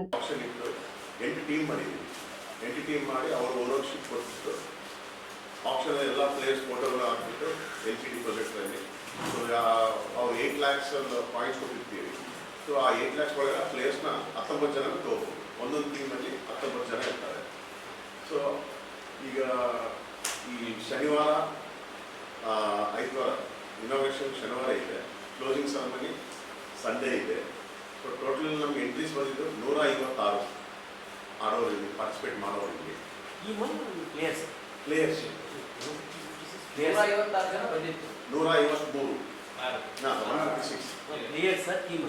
ಪ್ಲೇಯರ್ಸ್ 8 ತಂಡಗಳು. 156 ಎಷ್ಟು ಜನ ಸೋಲ್ಡ್? 19 ಒಂದೊಂದು ಟೀಮ್. ಎಷ್ಟು ಜನ? 4 ಕನ್ಸೋಲ್ಡ್ ಇದ್ದಾರೆ. 152 ಸೋಲ್ಡ್ ಆಗ್ಯಾರ. 4 ಕನ್ಸೋಲ್ಡ್ ಇದ್ದಾರೆ. ಎಲ್ಲ ಖರೀದಿ ಮಾಡಿದ್ರೆ ಯಾರು ಓನರ್ ಮಾಡಿದ್ದಾರೆ. 8 ಟೀಮ್ ಇದ್ದಾರೆ ಸರ್. ಎಲ್ಲ ಟೀಮಿಗೆ ಆನಿಮಲ್ ಹೆಸರು ಕೊಟ್ಟಿದ್ದೀವಿ. ಖರೀದಿ ಮಾಡಿದ್ರೆ ಟೀಮ್ ಓನರ್ಸ್ ಇದರಲ್ಲಿ ಒಬ್ರು ಶಿವಗುರು ಸರ್ ಇದ್ದಾರೆ. ಒಂದೊಂದು ಟೀಮ್ ಒಬ್ಬೊಬ್ರು. ಎಷ್ಟು? 8 ಟೀಮ್ಸ್. ಎಷ್ಟು ಇದಾಗಿದೆ? ಒಂದು ಟೀಮ್ ಏನಂದರೆ 30,000 30,000 ರೂಪಾಯಿ. ಆ ಟೀಮ್ವರೆಗೆ 8 lakhs ಪಾಯಿಂಟ್ಸ್ ಕೊಟ್ಟಿರ್ತೀವಿ. ಸೊ ಅದರಿಂದ ಆ 19 ಮೆಂಬರ್ಸ್ನ ಆ 8 lakhs ಒಳಗಡೆನೇ ನೀವು ಪರ್ಚೇಸ್ ಮಾಡ್ಬೋದು. ಒಬ್ಬೊಬ್ಬರಿಗೆ ಸ್ಟಾರ್ಟಿಂಗ್ ಒಳ್ಳೆ ಪ್ಲೇಯರ್ಗೆ 2.5 ಲಕ್ಷ ಕೊಡ್ಬೋದು, 3 ಲಕ್ಷ ಕೊಡ್ಬೋದು. ಸೊ ಆ ಥರ ಸೊ ವಿತಿನ್ ಆ ಲಿಮಿಟಲ್ಲಿ ಪ್ಲೇಯರ್ ಪರ್ಚೇಸ್ ಮಾಡ್ಕೊಂಡ್ಮೇಲೆ ಅವರು 8 ಲಕ್ಷದಲ್ಲಿ ಒಳಗಡೆ ಮಾಡ್ತಾರೆ. 19 ಜನ ಸೆಲೆಕ್ಟ್ ಮಾಡಿ. ಒಂದು ತಂಡಕ್ಕೆ ಎಂಟ್ರೆನ್ಸ್ ಫೀಸ್ 1300 ರೂಪಾಯಿ. T shirt ಕೊಡ್ತಿದ್ದೀವಿ. ಆ್ಯಂಡ್ 2 ಒಬ್ಬ ಆಟಗಾರನಿಗೆ ಒಬ್ಬ ಆಟಗಾರರಿಗೆ ಟೀ ಶರ್ಟ್ 1100 ಒಬ್ಬ ಆಟಗಾರ 300 ಲಕ್ಷ, ರನ್ನರ್ಸ್ಗೆ 50,000 ಪ್ಲಸ್ ವಿನ್ನರ್ಸ್ಗೆ ಎಲ್ಲ ಯಾರ್ಯಾರು 90 ಮೆಂಬರ್ಸ್ ಎಲ್ಲರಿಗೂ ಟ್ರಾಫೀಸ್ ಕೊಡ್ತಾ ಇದ್ದೀವಿ. ಪ್ಲಸ್ ರನ್ನರ್ಸ್ಗೂ ಅವ್ರನ್ನ 90 ಟ್ರಾಫೀಸ್ ಕೊಡ್ತಾ ಇದ್ದೀವಿ. ಒಂದು ರೋಲರ್ ಟ್ರಾಫಿ ಅಂತ ಒಂದು ದೊಡ್ಡ trophy that will be rotation ಆಗ್ತಾ ಇರ್ತದೆ. ಈ ವರ್ಷ ಒಂದು ಟೀಮ್ ಗೆದ್ರೆ ನೆಕ್ಸ್ಟ್ ಇಯರ್ ಈಗ ರೊಟೇಟ್ ಆಗ್ತಾ ಇರ್ತದೆ. ಪ್ರೈಸ್ ಮನಿ ಕ್ಯಾಶ್ 1 ಲಕ್ಷ ವಿನ್ನರ್ಸ್ಗೆ, ರನ್ನರ್ಸ್ಗೆ 50,000. ಎಷ್ಟು ಕಲೆಕ್ಷನ್ ಆಯಿತು? ಅಮೌಂಟ್ ಕಲೆಕ್ಷನ್ ಆಗೋದು ಆಲ್ಮೋಸ್ಟ್ 2-3 lakhs. ಎಕ್ಸ್ಪೆನ್ಸಸ್ ಆಗೋದು almost 6.5 to 7 lakhs. LCD projector. So ಒಂದು ಟೀಮ್ ನಾವು ಅನೌನ್ಸ್ಮೆಂಟ್ ಮಾಡಿದ್ಮೇಲೆ ಒಂಥರ ಎಂಟ್ರಿ ಹಾಕ್ಬಿಟ್ರೆ ಯಾವ ಥರ IPL ಅಲ್ಲಿ ಸ್ಪಾಟ್ ಲೈಟ್ ಹಾಕಿ ವಿತ್ ಕೋಲ್ಡ್ ಫೈರ್ ವೆಲ್ಕಮ್ ಆ ಥರ ಮಾಡ್ತಾ ಇದ್ದೀವಿ. ಸರ್ ಏನಾದರೂ ಬ್ಯಾಡ್ಮಿಂಟನ್ ಅಕಾಡೆಮಿಗೆ ಏನಾದರೂ ಇದೆಲ್ಲ ನಮ್ಮ ಅಸೋಸಿಯೇಷನ್ ಮಾಡ್ತಾ ಇದ್ದೀವಿ ಸರ್. ವೆಟ್ರನ್, ಇಂಟರ್ಮೀಡಿಯೇಟ್, ಬಿಗಿನರ್ ಅದು ಅರೇಂಜ್ ಮಾಡಿ ಪ್ರೊಫೆಷನಲ್ ಇರೋರು ಅಡ್ವಾನ್ಸ್ ಜೊತೆಗೆ, ಪ್ರೊಫೆಷನಲ್ ಇರೋರು ಇಂಟರ್ಮೀಡಿಯೇಟ್ ಜೊತೆಗೆ ಎಲ್ಲರ ಜೊತೆಗೆ ಆಡ್ತಾರೆ. ಈಗ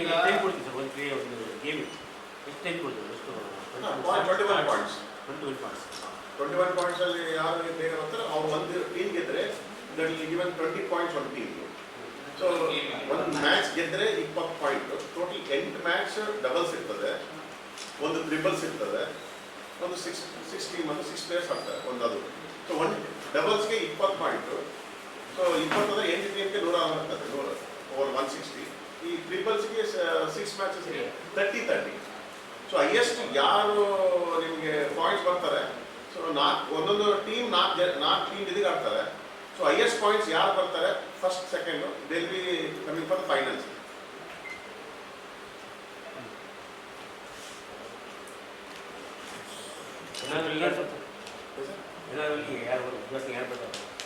ಡಿ ಸಿ ಮೇಡಮ್ ಹೇಳಿದ್ದೀವಿ ಸರ್, ಡಿ ಸಿ ಹೇಳಿದ್ದೀವಿ ಮೇಡಮ್. ನೋಡ್ತಾ ಇದ್ದಾರೆ ಇನ್ ಕೇಸ್ ಆಪ್ಷನ್ ಯಾವ ಇಲ್ಲ ಅಂದರೆ ನಮ್ಮ ವಸಂತ್ ಕುಮಾರ್ MLC ನೋಡ್ತಾ ಇದ್ದೀವಿ. So closing ceremony Olympian badminton association ನಮ್ಮ ಟ್ರೆಜರರ್ ಸೆಕ್ರೆಟರಿ ಬರ್ತಾರೆ, ಜಾಯಿಂಟ್ ಸೆಕ್ರೆಟರಿ ಅನು ಶ್ರೀಧರ್ ಅಂತ. ಈಗ ರಿಪ್ರೆಸೆಂಟೆಡ್ ಇಂಡಿಯಾ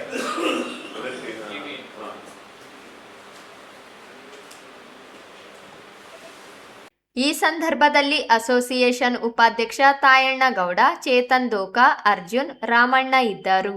ತಲೆಮಾರಿ ವಕ್ಫ್ ಬೋರ್ಡ್ ಹಾಗೂ ಅಲ್ಪಸಂಖ್ಯಾತರ ಇಲಾಖೆಯಿಂದ ಬಿಡುಗಡೆಯಾದ 46 ಲಕ್ಷ ರೂಪಾಯಿ ಅನುದಾನ ದುರ್ಬಳಕೆ ಪ್ರಕರಣದ ಕುರಿತಂತೆ ಲೋಕಾಯುಕ್ತರಿಗೆ ದೂರು ನೀಡಿರುವ ದ್ವೇಷದಿಂದ ಅಶು ಪಟೇಲ್, ಜಾಫರ್ ಅಲಿ ಪಟೇಲ್ ಸೇರಿ 15 ಜನರು ಹಲ್ಲೆ ಮಾಡಿರುವ ಆರೋಪಿಗಳ ಜಾಮೀನು ರದ್ದುಗೊಂಡಿದ್ದರೂ ಸದರ್ ಬಜಾರ್ ಪೊಲೀಸರು ಆರೋಪಿಗಳನ್ನು ಬಂಧಿಸದೆ ಆರೋಪಿಗಳ ರಕ್ಷಣೆಗೆ ನಿಂತಿದ್ದಾರೆ ಎಂದು ಶೌಕತ್ ಅಲಿ ಆರೋಪಿಸಿದರು. ಅವರಿಂದು ಮಾಧ್ಯಮಗೋಷ್ಠಿ ಉದ್ದೇಶಿಸಿ ಮಾತನಾಡಿ, ಮೇ 12ರಂದು ನಡೆದ ಹಲ್ಲೆ ಪ್ರಕರಣಕ್ಕೆ ಸಂಬಂಧಿಸಿದಂತೆ ನಗರದ ಸದರ್ ಬಜಾರ್ ಠಾಣೆಯಲ್ಲಿ ದೂರು ದಾಖಲಿಸಲಾಗಿತ್ತು. ದೂರುದಾರರೊಂದಿಗೆ ಮಾತುಕತೆಗೆ ಕರೆದು ಮಾರಣಾಂತಿಕ ಹಲ್ಲೆ ನಡೆಸಲಾಗಿದೆ. ಚಾಕು, ಚೂರಿ, ಕಟ್ಟಿಗೆಗಳಿಂದ ಹೊಡೆದಿರುವ ಪ್ರಕರಣ ದಾಖಲಾಗಿತ್ತು. ಪೊಲೀಸರು ರಾಜಕೀಯ ಪ್ರಭಾವದಿಂದ ಆರೋಪಿಗಳನ್ನು ಬಂಧಿಸಿರಲಿಲ್ಲ. ನ್ಯಾಯಾಲಯದಲ್ಲಿ ಜಾಮೀನು ತಿರಸ್ಕೃತಗೊಂಡಿದ್ದರೂ ಆರೋಪಿಗಳು ಬಹಿರಂಗವಾಗಿ ತಿರುಗಾಡುತ್ತಿದ್ದಾರೆ. ಮತ್ತೆ ನನ್ನ ಮತ್ತು ನನ್ನ ಕುಟುಂಬಕ್ಕೆ ಜೀವ ಬೆದರಿಕೆ ಹಾಕುತ್ತಿದ್ದಾರೆ. ಪೊಲೀಸರು ಕುಟುಂಬಕ್ಕೆ ರಕ್ಷಣೆ ನೀಡಿ ಆರೋಪಿಗಳನ್ನು ಬಂಧಿಸಬೇಕು ಎಂದರು.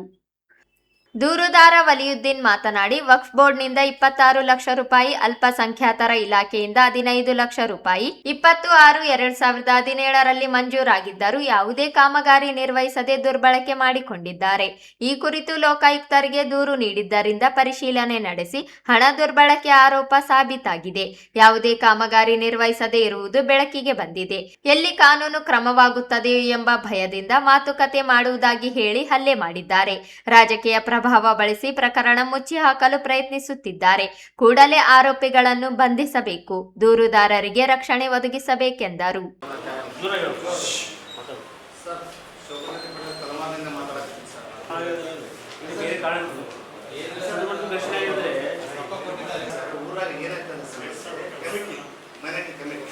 ಒಬ್ಬರು ನಾಯಕ ನಿಂದಿರ್ತಾರೆ, ಒಬ್ಬರು ಅನಾಯಕ ನಿಂದಿರ್ತಾರೆ ಸರ್. ಎರಡೇ ಕಮಿಟಿ ಇರೋದು ಸರ್.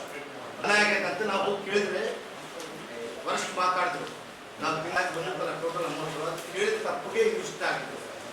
ಏನಿಲ್ಲ ಸರ್ ಮನೆ ಮಾಡದಂತ ಒಂದು ರೂಲ್ಸ್ ಇದೆ ಸರ್. 1 ರೂಪಾಯಿ ಲೆಕ್ಕ ತೋರಿಸ್ಬೇಕು ಸರ್, ಅವ್ರು ತೋರಿಸಿಲ್ಲ ಸರ್. ತೋರಿಸಿಲ್ಲ ಕಾರಣಕ್ಕೆ ನಾವು ಯಾಕೆ ಕೇಳಾಕ್ತಾರೆ ಬಗ್ಗೆ ನಾನು ಮಾತಾಡ್ತೀನಿ ಸರ್. ನಾನು ಲೋಕಾಯುಕ್ತಗೆ ದೂರು ಕೊಟ್ಟಿದ್ದೆ ಸರ್.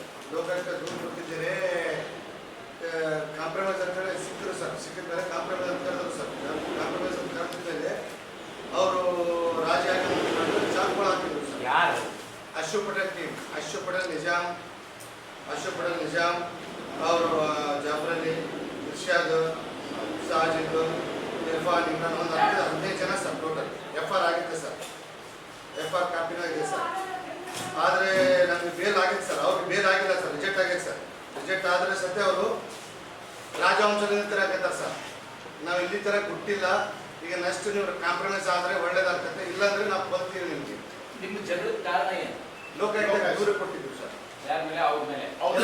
ಪಂಚ್ ಕಮಿಟಿದು ರೊಕ್ಕ ಏನಂತ ಕೊಟ್ಟಿದ್ರು? ಲೋಕಾಯುಕ್ತದಿಂದ 42 ಲಕ್ಷ ತಿಂತಾರೆ. ಮನಾಯಿಟಿದು 26 ಲಕ್ಷ 50 ಸಾವಿರ.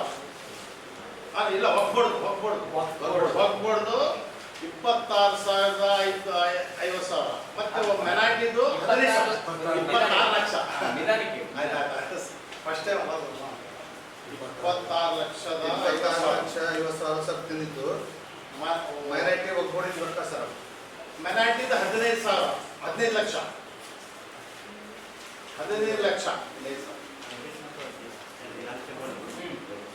ಅದೇ ಅದಕ್ಕೆ ನಾವು ಲೋಕಾಯುಕ್ತ DSP ಇನ್ಕ್ವೈರಿ ಮಾಡಕ್ಕೆ ಕಳಿಸಿದ್ವಿ ಸರ್. ಇನ್ಕ್ವೈರಿ ಆಯ್ತು ಸರ್. ಆ ಡೇಟಿಗೆ 26 ಲಕ್ಷ ಕೆಲಸ ಆಗಿಲ್ಲ, ಅದು ಗೌರ್ಮೆಂಟ್ಗೆ ಜಮಾ ಮಾಡಬೇಕಂತ ಕಾಪಿ ಬರ್ಕೊಟ್ರು ಸರ್. ಅಲ್ಲಿ ಕಂಪ್ಯೂಟರ್ ಇಲ್ಲ, ಲ್ಯಾಪ್ಟಾಪ್ ಇಲ್ಲ, ಅರಬಿ ಸ್ಕೂಲ್ ಇಲ್ಲ, ಖಬರ್ಸ್ತಾನ್ಗೆ, ಜುಮ್ಮಾ ಮಸೀದ್ ಕಂಪೌಂಡ್ಗೆ ಈ ಥರ ಕೊಟ್ಟಿದ್ದು ಸರ್. ಲ್ಯಾಟ್ರಿನ್ ರೂಮ್, ಬಾತ್ರೂಮ್ ಯಾವಿಲ್ಲ ಅಂತೇಳಿ ಲೋಕಾಯುಕ್ತ ಬಂದು ಹಿಡಿದ್ರು ಸರ್. ಅವ್ರು ಒಕ್ಫೋರ್ಡ್ನಾಗ ಏನಿದೆ? ಒಕ್ಫೋರ್ಡ್ನ ಅಧ್ಯಕ್ಷ, ಇದೆ ಸರ್. ಅಧ್ಯಕ್ಷ ಇದು ಅಕೌಂಟ್ದ ನಂಬರ್ ಗಿಂಬರ್ ಎಲ್ಲ ಇದೆ ಸರ್. ಯಾವ ಬರಕಂಬ ಐತಿ, ಯಾವ ಯಾವ ವರ್ಷ? ಇದೇ ವರ್ಷ ಸರ್, ಇದೇ ವರ್ಷ 4ನೇ ತಿಂಗಳ 20ಕ್ಕೆ. ಕಬ್ಸೆ 2016ರಿಂದ 17ವರೆಗೆ ಇವತ್ತಿಗೂ ಮಾಡಿಲ್ಲ. ನಾವು ಇನ್ಕ್ವೈರಿ ಮಾಡಿದ ಮೇಲೆ ಮಾಡಬೇಕಿದ್ವಿ.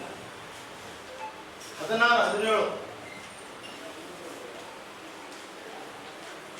ಅಂದ್ರೆ ಅವ 16 ಇದ್ದೋರೇ ಈಗಲೂ ಅನ್ನೋ ಅಧ್ಯಕ್ಷರು ಅವ್ರೇನಾ? ಹೌದೇ ಉಂದಾಗಿರಿ ನೀವ್ಯಾ ಕಂಪ್ಲೇಂಟ್ ಮಾಡಿದ್ರೆ ನೀವ್ಯಾಕೆ ಹೋಗಿದ್ರಿ ಮತ್ತೆ ಸರ್ ವ್ಯಾಪಾರ ಮಾಡಕ್ ಹೋಗಿದ್ರೆ ನೀವು ಯಾಕೆ ಹೋಗಿದ್ರಿ? ನೀವು ಕಂಪ್ಲೇಂಟ್ ಕೊಟ್ಟು ಕಾಂಪ್ರಮೈಸ್ ಕರೆದ್ರೆ ಹೊಡೆದ್ರಲ್ಲ. ನಾನು ಕರೆದಿಲ್ಲ, ಒಬ್ಬ ನಮ್ಮ ಮಗನ ಕೊಟ್ಟು ನಾವು ಇಲ್ಲೇ ಮಾಡ್ತಾರೆ. ನಮಾಜಿ ಹುಡುಗ, ನಮಾಜಿ ಅಂದ್ರೆ ಜಮಾತ್ ಅವರು ಒಂದು ರೀತಿಯಿಂದ ಹೋಗ್ತಾರೆ ಸರ್. ಕರೆದಿದ್ದ ಮೇಲೆ ಕಾಂಪ್ರಮೈಸ್ ಅಂತ ಹೇಳಿದ್ರು, ದೊಡ್ಡವ್ರಿಗೆ ಹೇಳ್ತೀನಿ ಅಂತ ಹೇಳ್ದ ಹುಡುಗ. ಹೇಳಿದ ಮೇಲೆ ಏನಾಯ್ತು ಸರ್, ಹಿಂದರಿಂದ ಗಾಂಜಾ ಹುಡುಗರು ಕರ್ಕೊಂಡು ಬಂದಿದ್ರು ಸರ್. 35 ಮಂದಿ ಗಾಂಜಾ ಹುಡುಗರು ಕರ್ಕೊಂಡು ಬಂದಿದ್ರು ಸರ್. ಅವರು ಎಷ್ಟು ಕಾಂಪ್ರಮೈಸ್ ಆದರೆ ಸದ್ಯ ಚಾಕುವಿಂದ ಚುತ್ತಿದ್ರು ಸರ್. ಚಾಕುವಿಂದ ಯಾರು ಇಂಜೂರ್ ಯಾರು ಸರ್? Injure ಆಗಿರೋಂಥದ್ದು sir. ಅವರೇ 44 ಫುಟ್ಟಿಗೆ ಬಿಟ್ಟು 84 ಫುಟ್ಟು ಸರ್ ಟೋಟಲ್ ಬಿದ್ದಿದ್ದು. ಇನ್ನೊಬ್ಬ ಜಿಕ್ರಿ ಅಂತ ಹೇಳಿ ಕಂಪ್ಲೇಂಟ್ ಮಾಡಿದ್ರು ನೀವು? ನಮ್ಮ ಅಣ್ಣ ಕಂಪ್ಲೇಂಟ್ ಮಾಡಿದ್ರು. ಅವರು ದೊಡ್ಡ ಮಗ ಸರ್, ಇನ್ನೊಬ್ಬನ 5 ಜನ ಮಕ್ಕಳು ಸರ್, 4 ಜನ ಮಕ್ಕಳು. ಕಿವಿಗೆ ಹೇಳ್ತಿದ್ದ ಸರ್. ಕಾಂಪ್ರಮೈಸ್ ಅಂದ್ರೆ ಅವ್ನಿಗೆ ಸಣ್ಣ ಹುಡುಗಿ ಹೊಡೆದಿದ್ರು, ಅದ್ರ ಬಗ್ಗೆ ಕಾಂಪ್ರಮೈಸ್ ಮಾಡಕ್ ಹೋಗಿದ್ವಿ. ಪೊಲೀಸರು ಹಿಡಿಬೇಕಂತಾನೆ ಏನು? ಪೊಲೀಸರು ಅವರು ರಾಜ್ಯಕ್ಕೆ ಏನಾಗತ್ತಾರೆ ಸರ್, ಈಗ ಬೇರೆ ಸ್ಟೇಟ್ ಆದ್ರೆ ಸದ್ಯ ನಮ್ಗೆ ಯಾರು ಇಡಂಗಿಲ್ಲ. ನಾವು ರಾಯಚೂರಾಗ ಬೇರೆ ಊರಾಗ್ತಿರಾಗತ್ತೆ, ನಮ್ಗೆ ಯಾರು ಏನು ಮಾಡ್ಕೊಳಂಗಿಲ್ಲ. ಎಲ್ಲ ನಮ್ಮವರು. ನಮಗೆ ನಿಮಗೆ ಮಾತ್ರ ಕೊಡಂಗಿಲ್ಲ, ನಿಮಗೆ ಮಾತ್ರ ಕೊಲ್ಲೆ ಬರ್ತೀವಿ, ಒಡೆ ಬರ್ತೀವಿ. ನಾವು ಇದು ಮಾತ್ರ ಸುತ್ತ ಹೇಳೋದಿಲ್ಲ. ನಾವು ಇಷ್ಟು ತಿರಾಗಿರ್ತೀವಿ. 22ನೇ ತಾರೀಕು ರಿಜೆಕ್ಟ್ ಆಗೈತೆ ಬೇಲು. ಇನ್ನೂ ತಿರುಗಿದ್ರೆ ಸದ್ಯ ನಾವು ಅರೆಸ್ಟ್ ಮಾಡಿಲ್ಲ. ನಮ್ದೇನಾಗ್ತದೆ ಎಲ್ಲ ರಾಜಕೀಯ ವ್ಯಕ್ತಿಗಳು ಎಲ್ಲ ನಮಗೆ ಸಪೋರ್ಟ್ ಮಾಡಾಕತ್ತಾರೆ. ಪೊಲೀಸವ್ರನ್ನ ಸತೆ ಸಪೋರ್ಟ್ ಮಾಡಾಕತ್ತ ನಮಗೆ. ಇಲ್ಲಾಂದ್ರೆ ಇಷ್ಟು ದಿನ ಇರ್ತಿದ್ರಲ್ಲ, ನಮ್ಗೆ ಯಾಕಿದ್ದಿಲ್ಲ ಎಲ್ಲ ನಮ್ಮ ಯಾವ ರಾಜಕೀಯ ವ್ಯಕ್ತಿ ಸಪೋರ್ಟ್ ಮಾಡಕ್ಕೆ? ಎಲ್ಲ ಸರ್ ರವಿ ಬೋಸ್ರಾಜ್ ಅವ್ರು ಮಾಡ್ತಾರಂತ ಮತ್ತೆ ಫೋನ್ ಮಾಡಿ PA ಫೋನ್ ಮಾಡ್ಯಾರ ಅಂತ ಹೇಳಿದ್ರು ಸರ್. ಅಷ್ಟೇ ಅಧಿಕಾರಿಗಳೇ ಎಲ್ಲ ಸರ್ SPPS, SIPS ಎಲ್ಲ ಕೊಟ್ಟಿದ್ದಾರೆ ನಮಗೆ. ಡೇಂಜರ್ ಐತೆ ಅಂತ ಅಪಾಯ ಐತೆ ಅಂತ ಕೊಟ್ಟಿದ್ದೀವಿ. 3 ಜನ ಕೊಟ್ಟಿವಿ ಸರ್. ನೀವು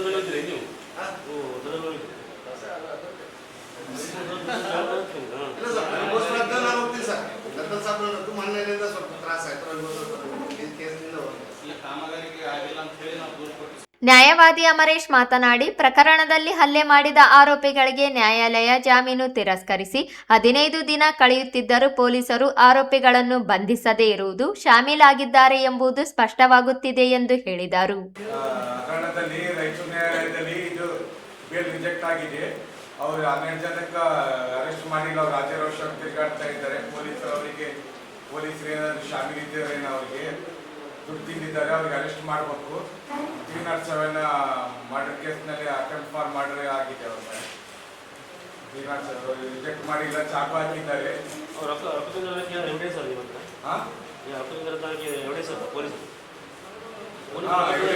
ಇಲ್ಲ, ಹಿಡಿದಿಲ್ಲ, ಅವ್ರು ಇದು ಮಾಡಿಲ್ಲ. ಪೊಲೀಸರು ಏನಾರು ಅವ್ರ ಜೊತೆಗೆ ಶಾಮೀಲಾಗಿದ್ದಾರೆ ಏನಂತ. ದಿನ ಎಷ್ಟು ದಿನ ಆಯ್ತು? 307 ಆಗಿದೆ. 307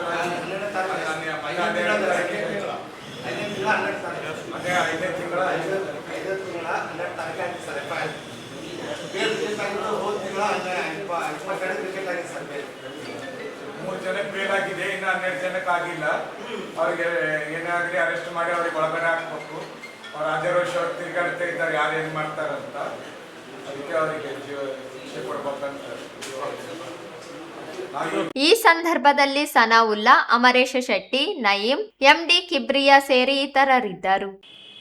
ಕಲಾವಿದರ ಜೀವನ ಪಯಣ, ಸಾಧನೆಯ ಹಿಂದಿನ ಅನುಭವಗಳು ಹಾಗೂ ವಚನ ಗಾಯನದ ಮಹತ್ವವನ್ನು ಪರಿಚಯಿಸುವ ಉದ್ದೇಶದಿಂದ ಕನ್ನಡ ಮತ್ತು ಸಂಸ್ಕೃತಿ ಇಲಾಖೆ ನಗರದಲ್ಲಿ ಕನ್ನಡ ಭವನದಲ್ಲಿ ಸಾಧಕರೊಂದಿಗೆ ಸಂವಾದ ಕಾರ್ಯಕ್ರಮವನ್ನು ಹಮ್ಮಿಕೊಂಡಿತ್ತು. ಕಾರ್ಯಕ್ರಮದಲ್ಲಿ ರಾಜ್ಯೋತ್ಸವ ಪ್ರಶಸ್ತಿ ಪುರಸ್ಕೃತ ವಚನ ಗಾಯಕ ಅಂಬಯ್ಯ ನುಲಿ ಭಾಗವಹಿಸಿ ತಮ್ಮ ಕಲಾ ಪಯಣ, ಸಂಗೀತದ ಮೇಲಿನ ಆಸಕ್ತಿ ಹಾಗೂ ವಚನ ಗಾಯನದತ್ತ ಒಲವು ಮೂಡಿದ ಹಿನ್ನೆಲೆಯನ್ನು ಶ್ರೋತೃಗಳೊಂದಿಗೆ ಹಂಚಿಕೊಂಡರು. ಸಂಗೀತದ ಮೂಲಕ ಸಮಾಜದಲ್ಲಿ ಮೌಲ್ಯಗಳನ್ನು ಬೆಳೆಸುವಲ್ಲಿ ವಚನಗಳು ಮತ್ತು ತತ್ವಪದಗಳ ಪಾತ್ರ ಮಹತ್ವದ್ದಾಗಿದೆ ಎಂದು ಹೇಳಿದ ಅವರು, ತಮ್ಮ ಬಾಲ್ಯದಲ್ಲಿ ಕುಟುಂಬದ ಹಿರಿಯರಿಂದ ದೊರೆತ ಸಾಂಸ್ಕೃತಿಕ ಸಂಸ್ಕಾರ ಹಾಗೂ ನಾಟಕ ಸಂಗೀತದ ವಾತಾವರಣ ಕಲಾ ಬದುಕಿಗೆ ಪ್ರೇರಣೆಯಾಯಿತು ಎಂದು ತಿಳಿಸಿದರು.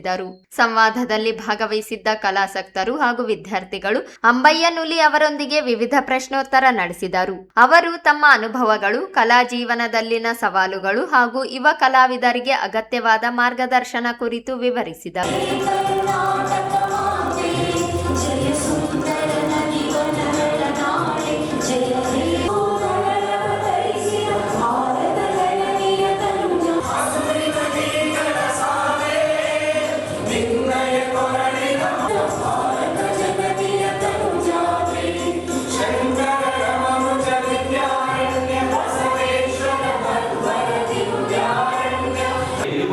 ಸ್ವಾಗತ. ಹರಿಯುವ ನದಿಗೆ ಸಮುದ್ರದ ಅಲೆಗಳಿಗೆ ಸ್ವಾಗತ. ಈ ಒಂದು ಎಲ್ಲ ಅತಿಥಿ ಮಧುರದನ್ನ ತುಂಬುವುದರಿಂದ ಸ್ವಾಗತಿಸಲು ಆಗಮಿಸ್ತಾ ಇದ್ದಾರೆ. ಈ ಒಂದು ಅತಿಥಿಯೆಲ್ಲ ಗಣ್ಯ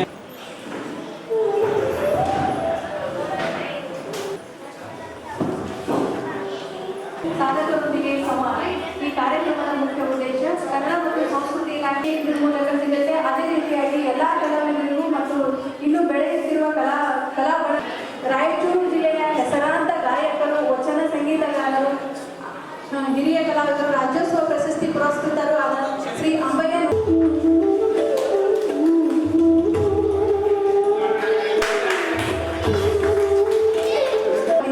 ಮಾನ್ಯ ಜಂಟಿ ನಿರ್ದೇಶಕರಾದ ಬಸವರಾಜ್ ಹುಗಾರ್ ಸರ್ ಅವರಿಗೂ ಹಾರ್ದಿಕವಾದ ಸ್ವಾಗತ ಕೋರುತ್ತೇನೆ.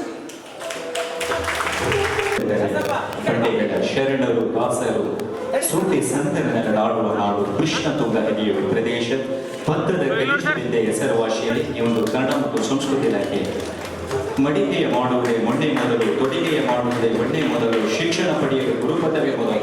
ಈ ಒಂದು ಕಾರ್ಯಕ್ರಮವನ್ನು ಅಜ್ಞಾನದಿಂದ ಸುಜ್ಞಾನದ ಕಡೆಗೆ, ಹಗಲಿಗೆ ಸೂರ್ಯ, ಎಲ್ಲ ಗಣ್ಯಮಾನ್ಯರಿಗೆ ತಮ್ಮೆಲ್ಲರ ಜೋರಾದ ಚಪ್ಪಾಳೆಯೊಂದಿಗೆ ಅಭಿನಂದಿಸಬೇಕು. ಕಲ್ಯಾಣ ಕರ್ನಾಟಕದ ರಾಯಚೂರು ಎಂದರೆ ಬಂಡೆಗಳ ನಾಡು, ಬಿಸಿಲು ಬೇರಿನಿಂದ ಬೆಳೆದ ಪೂರ್ವ ಬಂಗಾರವಣಿ ಕಂಡ ಜಿಲ್ಲಾ ಏಕಕಾಲಕ್ಕೆ ಹಸಿರು ಹಾಗೂ ಬರಗಾಲವನ್ನು ಹೊಂದಿದೆ. ದಾಸರು, ತತ್ವಪದಕರು ನಡೆದಂತಹ ಈ ನೆಲದಲ್ಲಿ ಸಂಗೀತದ ತೊರೆ ಕಲಾವಿದರಿಗೆ ನಮಗೆ ಗೊತ್ತಿರೋದಿಲ್ಲ ಎಷ್ಟು ದೊಡ್ಡ ಕಲಾವಿದರು ಅಂತ ತಿಳ್ಕೊಂಡು ಅವರು ರಾಜ್ಯೋತ್ಸವ ಹೇಳಿ ಅವರಿಗೆ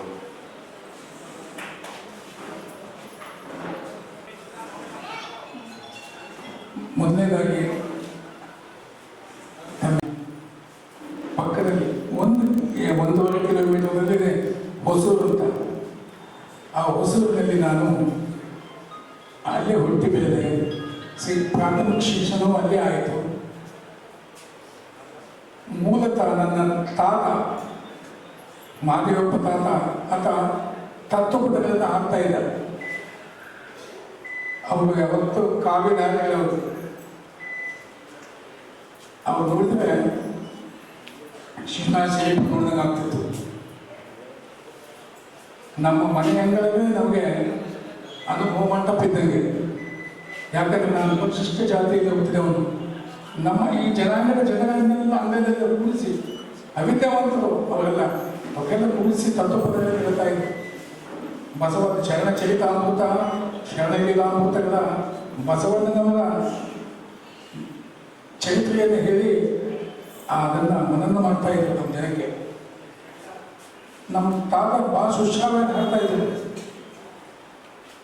ಅದು ಯಾಕಂದ್ರೆ ರಕ್ತ ಅಂತ ಕಾಣ್ತಾ ಇದ್ರು. ನಮ್ಮ ತಂದೆ ಮಾದೇವಪ್ಪ ಅವರು ಹಾರ್ಮೋನಿಯಂ ಮಾಸ್ಟರ್ ನಾಟಕಗಳನ್ನು ಇಡೀ ನಮ್ಮ ರಾಯಚೂರು ಭಾಗ ಸುಮಾರು ಒಂದು 15-20 ವರ್ಷ ಅವರು ನಾಟಕ ನಿರ್ದೇಶನವನ್ನು ಮಾಡಿದವರು. ಮತ್ತು ಅವರಿಂದ ನಾನು ಪ್ರೇರಿತನಾಗಿ ಆ ಬ್ಲಡ್ ಅಂತಾರಲ್ಲ, ರಕ್ತಗತ ಅಂತ ನನಗೂ ಒಂಚೂರು ಹಾಡುವ ಕಲೆ ಬಂತು. ಪ್ರಾಥಮಿಕ ಶಿಕ್ಷಣದಲ್ಲಿದ್ದಾಗಲೇ ನನಗೆ ಆಸಕ್ತಿ ಹಾಡುಗಳನ್ನು ಹಾಡೋದು. ಆಮೇಲೆ ವಚನಗಳನ್ನೇ ಯಾಕೆ ಹಾಡಬೇಕಂತ ಇಂಟ್ರೆಸ್ಟ್ ಯಾಕೆ ಬಂತು, ಆಸೆ. ನಮ್ಮ ತಾತ ವಚನಗಳನ್ನ ಹಾಡ್ತಾ ಇದ್ರು ಜಾಸ್ತಿ, ತತ್ವಪದಗಳನ್ನ. ರಂಗಲಿಂಗನ ಸಂತೋಷ. ಕಾರ್ಯಕ್ರಮದಲ್ಲಿ ಕನ್ನಡ ಮತ್ತು ಸಂಸ್ಕೃತಿ ಇಲಾಖೆಯ ಜಂಟಿ ನಿರ್ದೇಶಕ ಬಸವರಾಜ್ ಹೂಗಾರ, ಸಹಾಯಕ ನಿರ್ದೇಶಕಿ ಉತ್ತರಾದೇವಿ, ಪ್ರಮುಖರಾದ ವಿಎನ್ ಅಕ್ಕಿ, ಬಾಬು ಭಂಡಾರಿಗಲ್, ನರಸಪ್ಪ ಡಿಂಗ್ರಿ ಸೇರಿದಂತೆ ಕಲಾವಿದರು, ಸಾಹಿತ್ಯಾಸಕ್ತರು ಹಾಗೂ ಸಾರ್ವಜನಿಕರು ಉಪಸ್ಥಿತರಿದ್ದರು.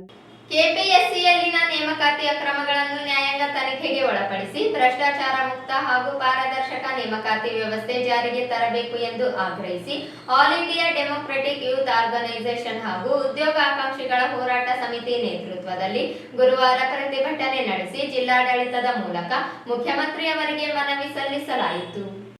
ಕೆಪಿಎಸ್ಸಿಯಲ್ಲಿ ಪದೇ ಪದೇ ಬೆಳಕಿಗೆ ಬರುತ್ತಿರುವ ಪ್ರಶ್ನೆ ಪತ್ರಿಕೆ ಸೋರಿಕೆ, ನೇಮಕಾತಿ ಅಕ್ರಮ, ಅವ್ಯವಹಾರ ಹಾಗೂ ನೇಮಕಾತಿ ಪ್ರಕ್ರಿಯೆಯಲ್ಲಿನ ವಿಳಂಬದಿಂದ ಲಕ್ಷಾಂತರ ಉದ್ಯೋಗಾಕಾಂಕ್ಷಿಗಳ ಭವಿಷ್ಯ ಸಂಕಷ್ಟಕ್ಕೀಡಾಗಿದೆ ಎಂದು ಪ್ರತಿಭಟನಾಕಾರರು ಆರೋಪಿಸಿದರು. ಕೆಪಿಎಸ್ಸಿಯಲ್ಲಿನ ಎಲ್ಲ ಭ್ರಷ್ಟಾಚಾರದ ಆರೋಪಗಳ ಕುರಿತು ನ್ಯಾಯಾಂಗ ತನಿಖೆ ನಡೆಸಬೇಕು. ತಪ್ಪಿತಸ್ಥರ ವಿರುದ್ಧ ಕಠಿಣ ಕಾನೂನು ಕ್ರಮ ಜರುಗಿಸಬೇಕು.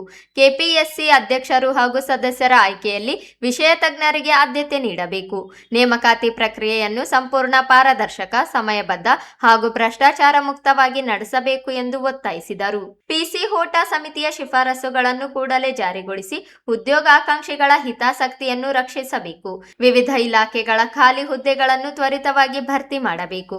ಕೃಷಿ ಅಧಿಕಾರಿ, ಸಹಾಯಕ ಕೃಷಿ ಅಧಿಕಾರಿ ಹಾಗೂ ಭೂಮಾಪಕರ ನೇಮಕಾತಿಗೆ ಈ ಹಿಂದೆ ಕೆಪಿಎಸ್ಸಿ ಸಂಗ್ರಹಿಸಿರುವ ಅರ್ಜಿ ಶುಲ್ಕವನ್ನು ಅಭ್ಯರ್ಥಿಗಳಿಗೆ ಮರುಪಾವತಿಸಬೇಕು ಎಂದು ಆಗ್ರಹಿಸಿದರು.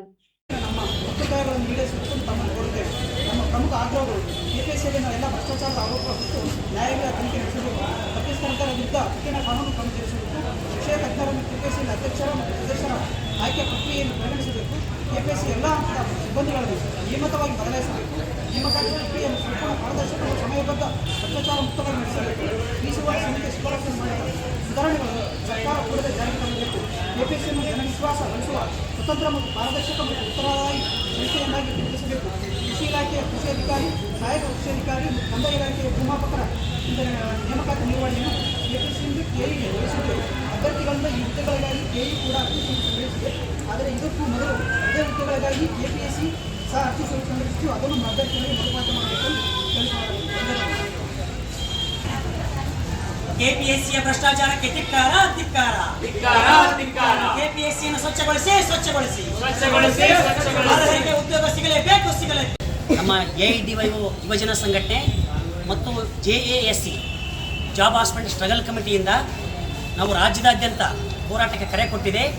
ಏನಂತಂದರೆ KPSCಯಲ್ಲಿನ ಭ್ರಷ್ಟಾಚಾರ ಕೊನೆಯಾಗಬೇಕು, KPSCಯನ್ನು ಸ್ವಚ್ಛಗೊಳಿಸಬೇಕು, KPSCಯ ಕರ್ಮಕಾಂಡಕ್ಕೆ ಕೊನೆ ಹಾಡಬೇಕಂತೇಳಿ ಇವತ್ತು ನಾವು ಹೋರಾಟವನ್ನು ಹಮ್ಮಿಕೊಂಡಿದ್ದೀವಿ.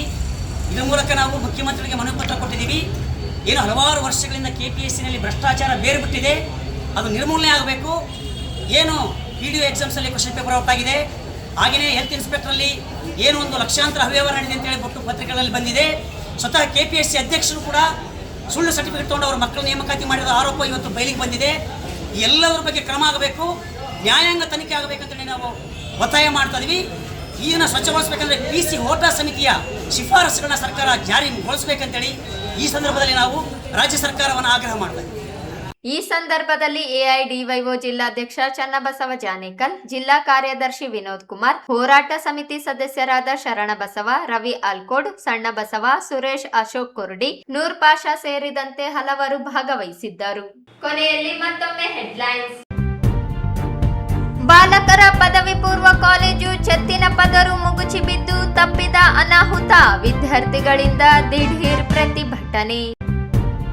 ವಸತಿ ನಿಲಯಗಳ ಕುರಿತು ಸಭೆ, ಗುಣಮಟ್ಟದ ಆಹಾರ ಸೌಕರ್ಯ ಸಂಪರ್ಕ ನಿಗಾವಹಿಸಿ ಜಿಲ್ಲಾ ಪಂಚಾಯತ್ ಸಿಇಒ ಈಶ್ವರ್ ಕಾಂದು ಸೂಚನೆ. ಕ್ವಿಟ್ ಇಂಡಿಯಾ ಚಳುವಳಿ ನೆನಪಿಗಾಗಿ ಆಗಸ್ಟ್ 10ರಂದು ಜೈಲ ಭರೋ ಚಳುವಳಿ, KG ವೀರೇಶ್. ಹತ್ತಿನಾಳ BSP ಉಸ್ತುವಾರಿ ಭೂಮಾನಂದ ಕೊಲೆ, ಪೊಲೀಸರು ನಿರ್ಲಕ್ಷ್ಯದ ತನಿಖೆ ನಡೆಸಿ ಕುಟುಂಬಕ್ಕೆ ಪರಿಹಾರ ಉದ್ಯೋಗ ನೀಡಲಿ, ಕೃಷ್ಣಮೂರ್ತಿ. ಆಗಸ್ಟ್ 8 ಮತ್ತು 9ರಂದು ಜಿಲ್ಲಾ ಬ್ಯಾಡ್ಮಿಂಟನ್ ಅಸೋಸಿಯೇಷನ್ ನಿಂದ ಪ್ರೀಮಿಯರ್ ಲೀಗ್ ಪಂದ್ಯಾವಳಿ, ಬೆಲ್ಲಂ ಕಿರಣ್. ತಲಮಾರಿಯಲ್ಲಿ ಅನುದಾನ ದುರ್ಬಳಕೆ, ದೂರು ಕೊಟ್ಟಿದ್ದರಿಂದ ಮಾರಣಾಂತಿಕ ಹಲ್ಲೆ, ಆರೋಪಿಗಳನ್ನು ಬಂಧಿಸದ ಪೊಲೀಸರು, ಶೌಕತ್ ಅಲಿ ಆರೋಪ. ಸಾಧಕರೊಂದಿಗೆ ಸಂವಾದ, ಸಂಗೀತ ನಿರಂತರ ಶ್ರಮದಿಂದ ಯಶಸ್ಸು ಸಾಧ್ಯ, ಅಂಬಯ್ಯ ನುಲಿ. ಮತ್ತು KPSC ಅಕ್ರಮಗಳ ತನಿಖೆಗೆ ಆಗ್ರಹಿಸಿ ಪ್ರತಿಭಟನೆ. ಇದಿಷ್ಟು ಇವತ್ತಿನ ಸುದ್ದಿಗಳು. ಪ್ರಮುಖ ಸುದ್ದಿಗಳಿಗಾಗಿ ನೋಡ್ತಾ ಇರಿ ಮೆಘಾ ನ್ಯೂಸ್.